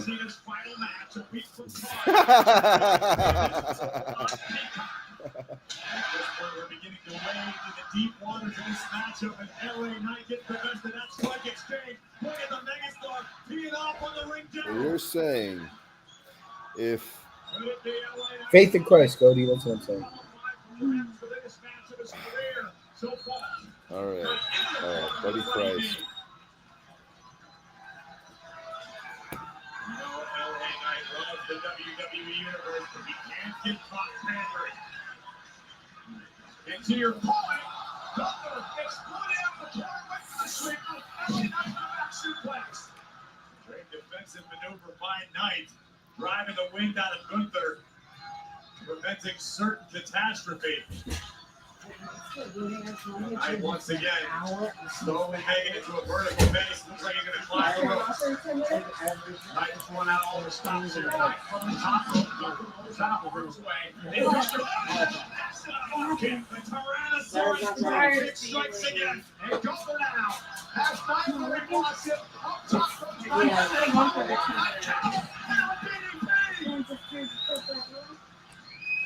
No, it doesn't come back on. LA Knight now using the ropes. Back to his feet. You see LA wincing in pain.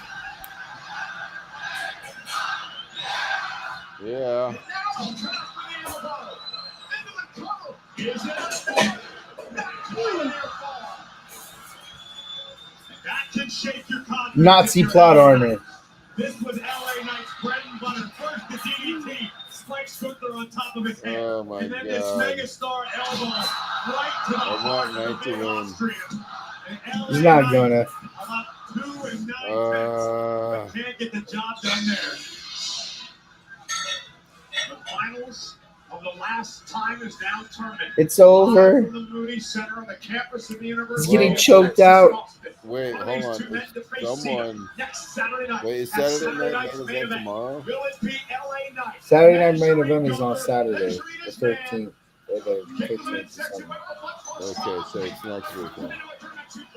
It's obvious Gunther has prepared for the BFT multiple times in this match. The ring general has countered. And now there could be concern. You saw the official go down and check out Knight, who landed hard on the back. Really watching it, should have cut it. Gunther realizing it. Gunther is so smart, isn't he? Blood in the water of the Great White's territory. Oh, now going to attack the neck of LA Knight. Knight showed a bit of vulnerability, and Gunther pounced. A split second of vulnerability. It just goes to show you the level on which Gunther operates. LA Knight back to his feet. He's going up top. He will go to the top rope on occasion for the ring general.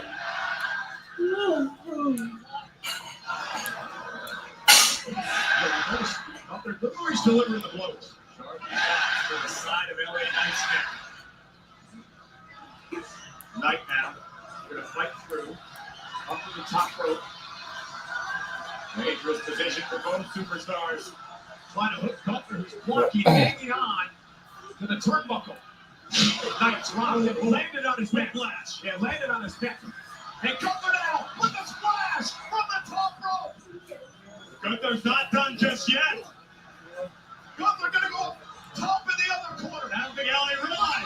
Right to the back of the neck. To the back of the neck of LA Knight. Covered by Gunther. Knight still in it.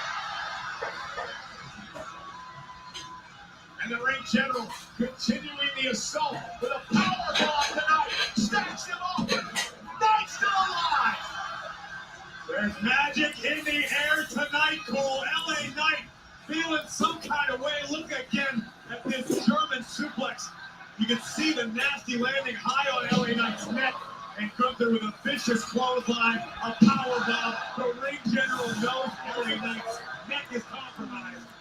And Gunther wants to finish the job. Capacity crowd looks on. LA Knight trying to make it back to his feet. Gunther may have it right where he wants it. The ring general. You just walked by. Nope. That is a Nope. force drama from Knight to Gunther and on the BFT. Look at this. LA Knight sends the sleeper attempt coming. Drives Gunther face first. And Gunther able to use his long legs to preserve his opportunity.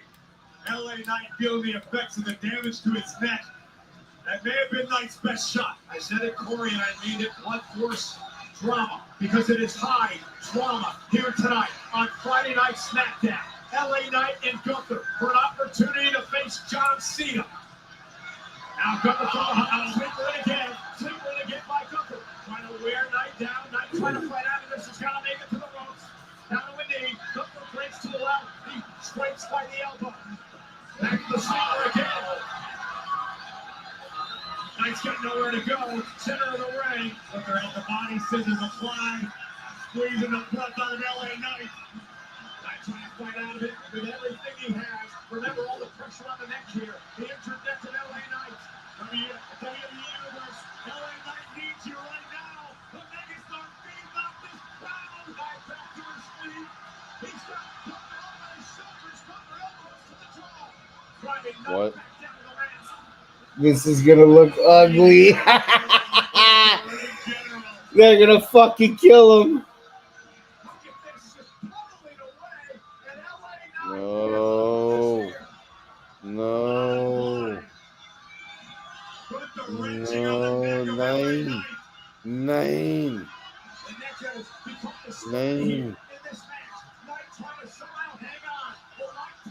No. Hold on. Don't tap out. Please don't. Oh, fuck. How's he going to get out of this? Fuck. Fucking A. Right on time.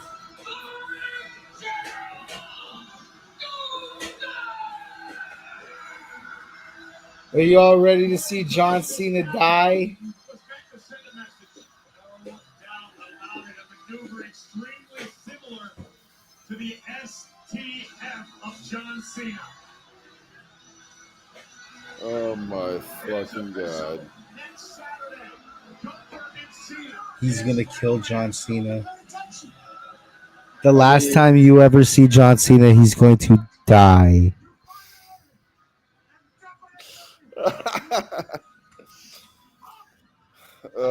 His time is up. His time is up. Hold on. How did I say it? I'm in Tampa, Florida, looking for some Time sunshine. is All up. right. Calling now. You can't see him. He's acting now. Yeah, that's how I said it. Our Yeah. time is up too. All right, bro. I'll talk to you later. Night.